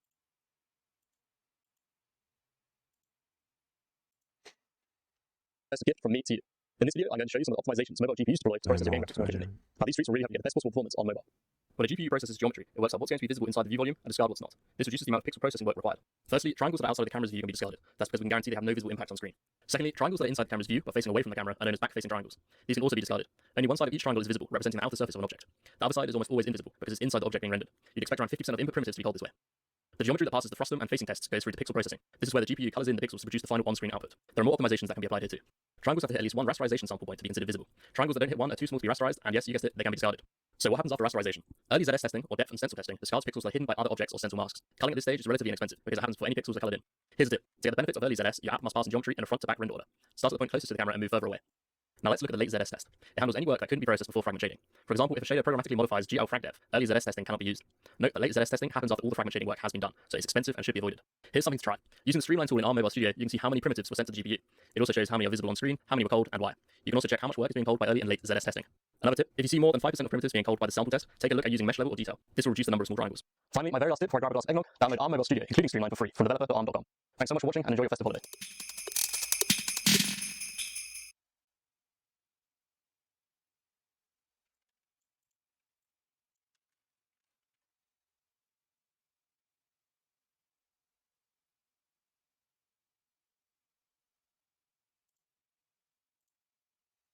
My general recommendation around caching is don't. But the reality of it is you're likely to introduce caching to increase performance and scalability. Once you do so, though, there's some complexities to think about. Hey everybody, it's Derek Martin from CodeOpinion.com. If you're new to my channel, I post videos around software architecture design in .NET, so if you're into those topics, make sure to subscribe. So the first kind of complexity you need to deal with is kind of figuring out what caching strategy you're actually going to use. So the first one I'm going to describe is called write through. And the idea here being is that anytime you make changes to your database, you're going to write your change to the database, whether that be inserting data, updating data, deleting data, whatever the case may be, some type of write.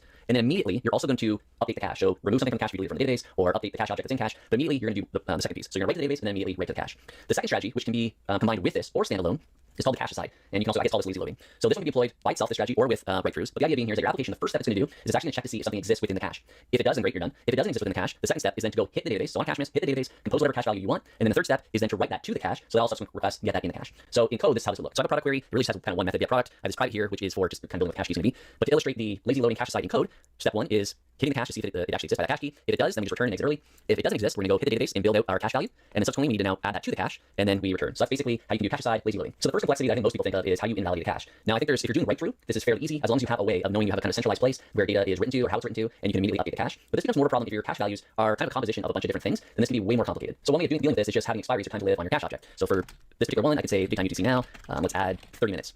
So after 30 minutes, this item will be purged from the cache. So ultimately, we won't have a value, and we'll kind of re-go through step 2 and step 3 to set it. But the thing you need to realize here is that you're going to have potentially for up to 30 minutes a stale value in your cache. Is that okay? How long is it acceptable to have a stale value? These are the kind of complexities and things you're going to need to think about. So another way of invalidating, just not by expiry, but closer to when actual data is changed. If you're using something like Identity Framework, you kind of do have a centralized location of where data is changed. Assuming you're not changing data in some other APIs, but they've got to be singularly done here. Is when you call state changes, you can look at the change tracker to figure out, okay, what particular entities changed, and you could publish some message to a message broker saying, okay, I have these products were modified, publish those events, and then subsequently you could have a handler for those events to invalidate the cache. So invalidating the cache simply is removing that object from cache, and then we're using our cache side lazy loading method just as usual now. So the next subsequent call, we'll realize, oh, that's no longer in the cache, so it won't hit here. It'll go to step 2 to repopulate what the cache value is, and then set it back in the cache. So you're still gonna have a kind of window in time from when data is actually saved to the database to when your cache is repopulated, but it's gonna be much less than what you're just setting your expiry to. So the other benefit with the cache side is that if the cache is actually unavailable, it's kind of your code will ultimately work like a cache miss. So if the cache is unavailable, you can't actually get data from it. You ultimately are just gonna fall back to the database to build your cache value.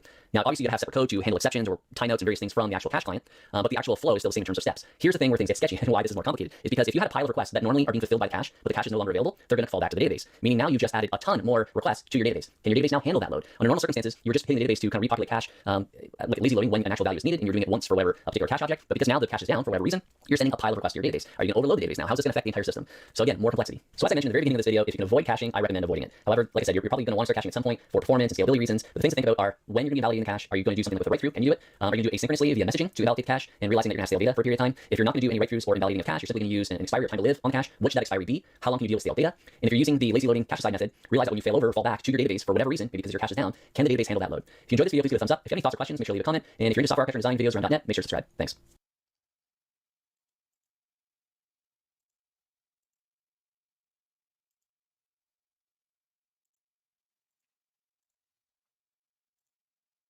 Hey everybody, it's Derek Mark from CodeOpinion.com.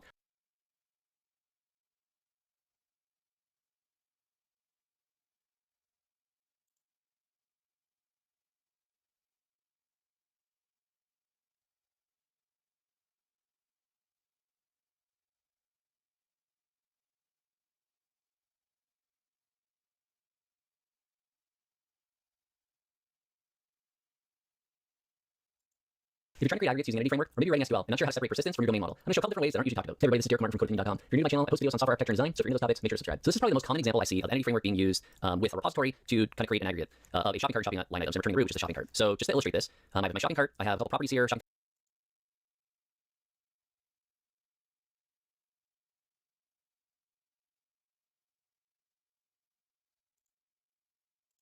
Hopefully you understand now. The interpreter is hosted to this project, so let's see. So now it's just my blog, URLs, and then we should do the interpreter thing again. Maybe it doesn't understand where Django is. Let's see from Django. Yeah, it's not understand where Django is, so I'm going to select interpreter again. Browse, go to this, bin, and I'll say Python. We did install Django though, so let's go to terminal. I'm going to source, what was it, dev, Python, virtual env, my blog, bin, and then activate. I'm going to say pip install Django. Well, it's not happy about that. Why it's not happy about that, to be honest with you? Because if you look at that particular folder in here, HTLA, Django is there. So Python, SQL, blah, blah. Yep. And we've sourced this. I don't really understand what's happening, but that's okay. We're not going to get bugged with that. Let's just continue. Now what we could do is to just, look, I'm going to stop my server. You'll see my screen. I'm going to stop it. Let's go create two models in our recipes. In models, I'm going to say class, look at what we're calling category. I'm going to say this is models model. All right. We say name is models.char field, I believe, and we'll give it a length of 100. And we'll run the SDR here, and then I'm going to say self-name. And then I want a recipe class. So let's say models model. And this has the category, which is models.primary key, foreign key on the category. And on the leaf, it should say models.cascade. So that's it. Let me make this a little bit bigger so we have more room here. And I'm going to say name is equal to, let's just copy this. The name of the recipe is kind of like that. Then I want an image URL. Then I'm going to say models char field as well. And its max length is 500. And then it should have some description. Is models text field. Okay. And then we def SDR this one as well to get this representation. I'm going to say return something. All right. Now I got two models in here. I'm going to copy here and go back to my blog. Let's do migrations now. Actually, before we do migrations, we have register this application, right? This recipes application. Let's go to the settings of the project. Then I'll say here, Django. No, we have recipes, and then we have apps.recipes config. All right. Now we've registered the app. Seems fine. I'm just going to make a migration. So I'm going to say Python manage type make migrations. Boom. Okay. And I'm going to say migrate. Great. So now we have migration in place. Now we need somehow to go to our main template. So I'm going to create a file in the recipes. And I'm going to call this file. I'm going to say templates/recipes/home or recipes HTML. Okay. I'm going to say hello from the list of recipes. This is our home HTML. What I'm going to do then is also to go and define some URLs for this recipe. So for that to work, we can create URLs. Of course, file. I'm going to say URLs pi. I'm going to go and grab the URLs pi from here from the application's URLs and bring it into the recipes application's URL. In this case, we want a root how to say this before, this recipes HTML, it's going to be our root, so there's not going to be any slashes or anything there. So for that to work, you also have to have kind of like a home view, like a recipes view. So let's go create that. Let's go to views. I'm going to say from Django view. Oh, it's not going to be able to help with that. So I'm going to go and grab it from here, paste it here, and then we want a home view. So let's say recipes view, and this is going to be just it's going to just be a list view maybe. Okay. This query set is going to be, it's going to read all recipes from the database. So let's say from dot models import all, and I'm going to say query set is equal to, it needs to read all the recipes basically. So say recipe objects all. All right. And then I'm going to say context object name is, let's call it recipe. I don't even know how to type that things like this, so I'm not sure details. And then a template name. And in here, I'm just going to say the template name is recipes. Is it really that recipes? I mean, I'm sorry about that. It's all over the place. I'm pronouncing it like this. Some places pronounce it like this. Some other places. Let's say recipe piece. Recipes. I'm not pro at the dictation. Recipes. It's very possible I'm mispronouncing all this, but misspelling all this. But you have to excuse me. I think that's not the goal of this video. All right. I'm going to say go to HTML. The view is there. Now we have to go find it in the URLs. So I'm going to say from dot views import what's it called, recipes view. And then for the root, I'm going to say the root is recipes view as view, and its name is recipes. All right, like that. Now we define all URLs. We have to go to the applications. Sorry, the project URLs to actually use that. So I'm going to go and grab that from, let's see, we have to import that as well, right? We have path, and let's import the include as well. Admin can be as it is. Then I'll say path recipes slash should be the include of recipes dot URLs, like that. And now if everything goes fine, I should be able to start the application and then say localhost blah blah blah, and then slash recipes slash. Then we should go to our views and then to our template. If any of this works. Let's say python 3 manage.py start run server. I think. Yeah, ooh, it's fine. I mean, I sometimes get scared when things actually go fine when I'm unsure. Okay, this is expected. This is not expected because I'm defining URL, but we should say recipes slash. And here's the list of recipes we got our template. Okay, now we should go to our template and kind of define a table. So let's see if I can kind of grab some code for that, but maybe not. I'm going to close all these files at the moment, and I'm going to go to our templates, and then I'm just going to print this thing, recipes, and see if we get anything here. You see it's a query set, an empty query set because we have no recipe. So let's go and define some recipes then. I'm going to go into our admin here, and let's say admin site register, and let's say from dot models import blah, register, what was it called, category, and admin site register recipe. Okay, and then I'm going to stop the server, I'm going to say python, or I think it's Django admin actually, make super user. Create super user. It's like this. So python manage create super user. I'm going to say user is Vanda, it's fine, no email, and the password is also Vanda. Of course you shouldn't do that. But I'm just training for the sake of simplicity here. Then if I run the server and I go to our localhost slash admin, then I can log in with that user, admin, Vanda, and I can see categories and recipes. So let's go and add some categories and say vegetarian, save another one, meat, meats, and then we say fishes. And then save. And then we go to recipes. Let's start finding a recipe for vegetarian. I'm just going to say images, vegetarian food. Grab this one, looks good, and then copy image address. I'm going to say veg food 1, veg info 1. Add another one, meat, images, meat food. Sorry, my imagination. Copy image address, meat 1, and the image is this, meat recipe 1. And the last one's going to be fish. I'm going to fish food 1, and the image URL is going to be fish. Let's say fish and chips. Images, grab nice fish and chips image from here. And then I'm going to say fishy, and then save it. Now, if I refresh here, and we get 3 recipes. Okay, so let's go create a table, a little, very, very simple table. And I'm just going to say here are the available recipes. I'm going to create a table, and t head, and then t body here. For the head, I'm going to create a row with, let's say category name, copy paste it here. So there are 3 columns that we're going to display, recipe, name, and then more info or something like that. That's our header. And for the body, then we're going to create a loop here, and we're going to say for recipe in recipes, I think, and then n4. This is the disadvantage of not being able to actually spell things. I don't even know what I'm calling it. We can know that by going to our views and have an object. It's called recipes. So that's it. We're going to create a row here as well. TD. So like that. And then for the first one, we have to say recipe.category.name. And then we should say recipe.name. Of course, we have to put these in their tags. Like that. Sorry. And then here, there's going to be more info. I'm just going to say href. And we're going to do like a reverse URL search here. I'm going to say for href, it's going to be boom boom URL. And let's call it, that URL is going to be called recipe in the future. And then we're going to pass the recipe ID as the parameter. What am I missing here? This. Yeah, that looks good. And then in the A, we're going to say more info. Okay. I think that gives us an error right now because we don't have this defined. I could be wrong about this, but let's look. You see, this says for recipes. Because it doesn't really know how to parse that, so maybe we should then go and define our recipe view as well. So let's go to views, and then we say class recipe view, and this is going to be just a generic view. And at the moment, let's define a get for it. I just want to test quickly.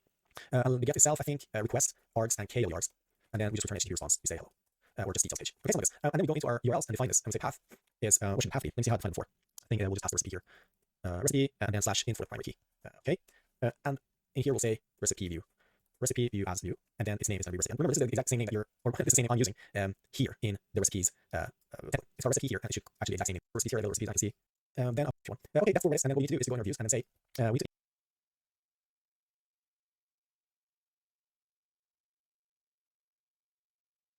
Maybe watch this later off stream.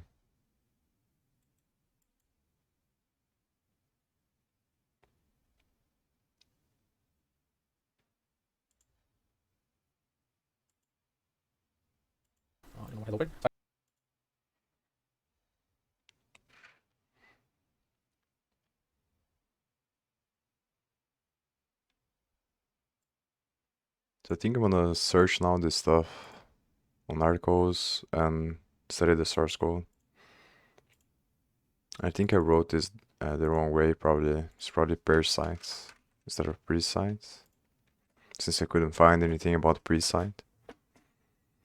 So I'm gonna study these things that are remaining here and then study the source code. I'm probably gonna, not probably, I'm going to put some music here for me, for myself, in the background.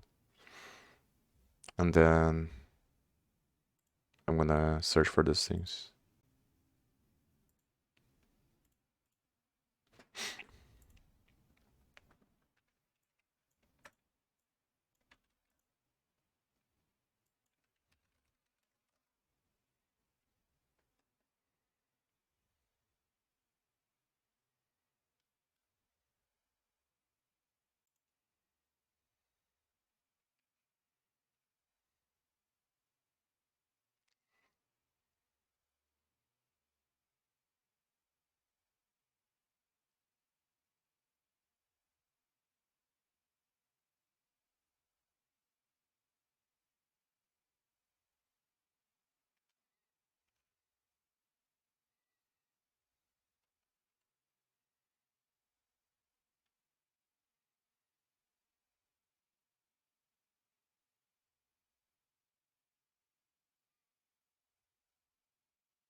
think this is the last file I'm gonna look for farms.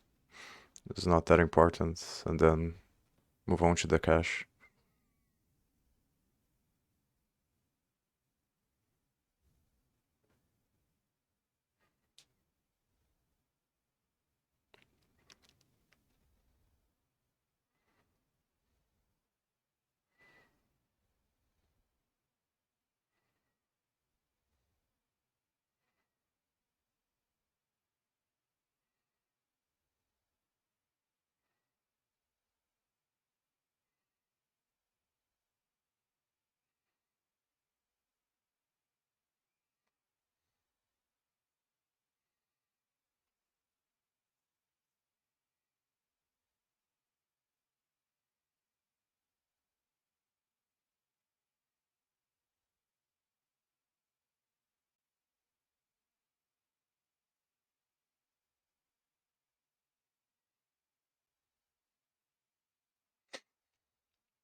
I think this just takes care of the session, but the main caching thing is along the core.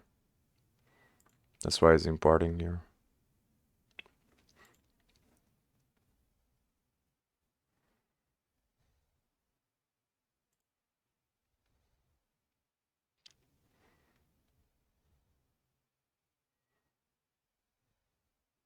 This one also gets from this cache score.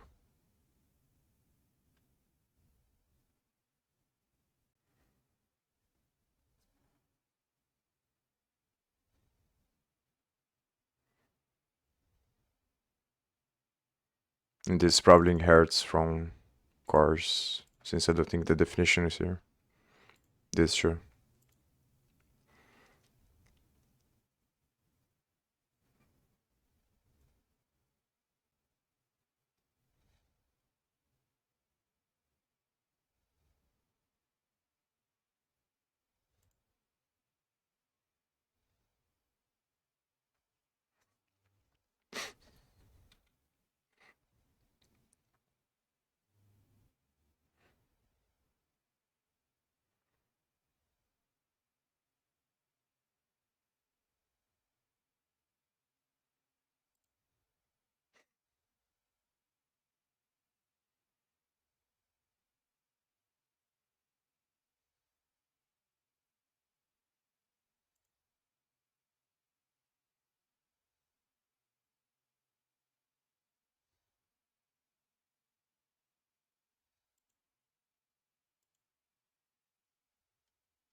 I'm getting tired already. I think I'll go fast over this one and the next one. Then I'm gonna stop, take a break, do the test, and uh, then take a break again and think whether or not I'm gonna continue to study the other stuff.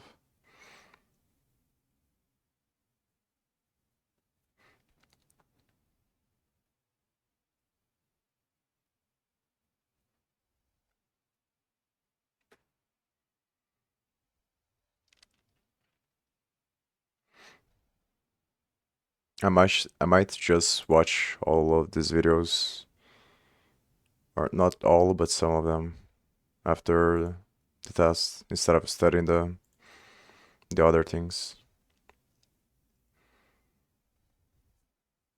Maybe not. Maybe I'll study the other things because I wanna get this done so I can focus on so I can go back to focus on the project itself and the things that I wanna improve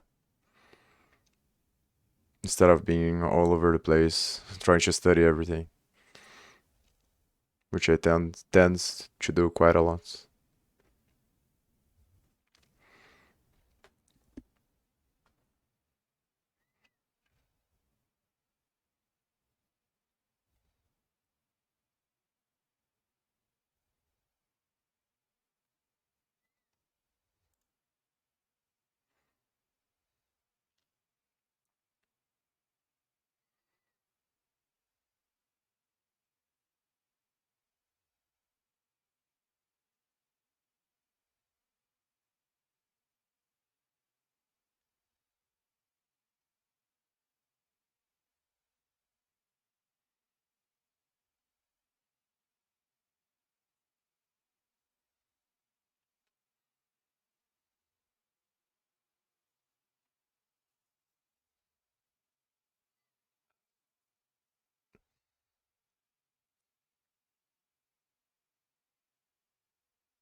Yeah, this is the answer for the questions there, but already found on the documentation.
I don't understand why there's only an error here, no code.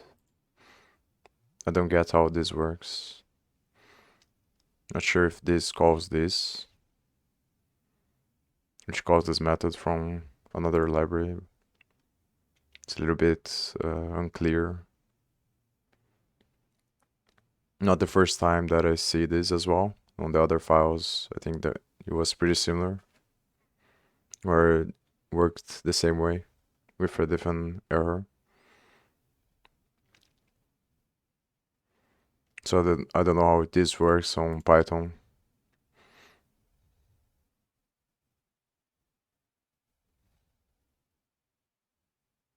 But maybe this is inheriting from somewhere and then it applies that function. No, it doesn't look like.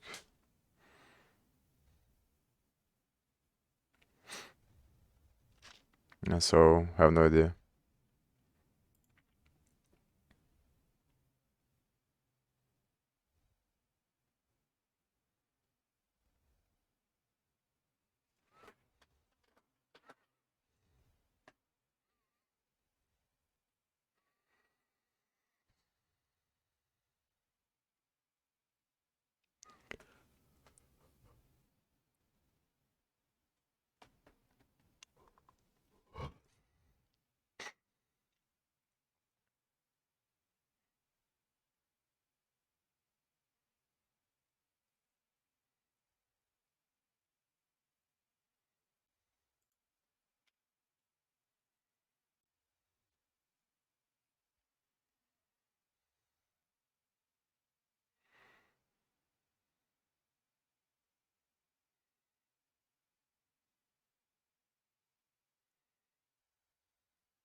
Okay, and then I'm gonna watch.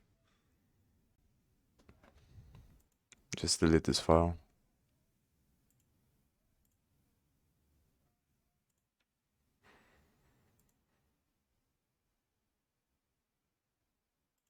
I'm gonna watch a couple of these videos and then I'm gonna do the test. And after that, I'm gonna decide if I'm gonna just watch videos, all of these videos, and study off stream, or if I stream more and study Node.js and the other stuff. And I'm gonna do this studying until I feel like I've cleared some things that I don't know about Node.js, because I think Node.js is important to know because uh, I think Next.js uses Node.js as a server, so it's probably good to understand how it works, so I have a better understanding of how likely that's not the right way to say it. How Next.js works under the hood. I don't know if that's how it works exactly. I can study that later. But then at least I'm gonna have the framework or the basis for understanding things a lot faster when I'm gonna study Next.js more in depth. Because I wanna understand as much as possible Next.js and Django, which are the frameworks I'm using on the other one, and maybe Flask as well. Uh, and also improve on the data analysis thing, on how to get data from. I think those are the key points: Next.js, Django, and Flask, which is very similar to Django. Then also how to build more simple databases with Next.js, because I think I'm gonna build other sites, try to build other sites with that don't require database, and I can deploy just with the serverless functions working as an API. I think that's possible. I wanna build simple sites with Next.js in case I wanna try the affiliate marketing thing. So for that, I think Node.js is gonna be important to understand. And the data analysis stuff, how to get data from users and how to, what kind of data to get, all of this stuff. Then study Django as well. And then obviously the third one is gonna be to study everything related to getting the data from the blockchain and improving the chain data site. But I think before I get to that point, it's probably better to clear my mind on these topics, and because I think they are more wide, let's say. They are probably easier to understand and do, and apply to a lot more things. Then chain data and this stuff that I want to do is far more focused on long-term vision, and it's probably a lot more complex. Not the initial part of getting the data, but figuring out how to do the data analysis and build machine learning models and scale the database. I think that's going to be a lot harder. So to study Spark, Kafka, and how to integrate these frameworks with the project, the Web3, and then getting the data and doing all the kind of stuff. So I think I'm going to focus on this part first and then focus on the other stuff. So yeah, I'm going to do the test, and then maybe I'll come back. If not, so I'm going to come back another day to continue to do this stuff. So see you.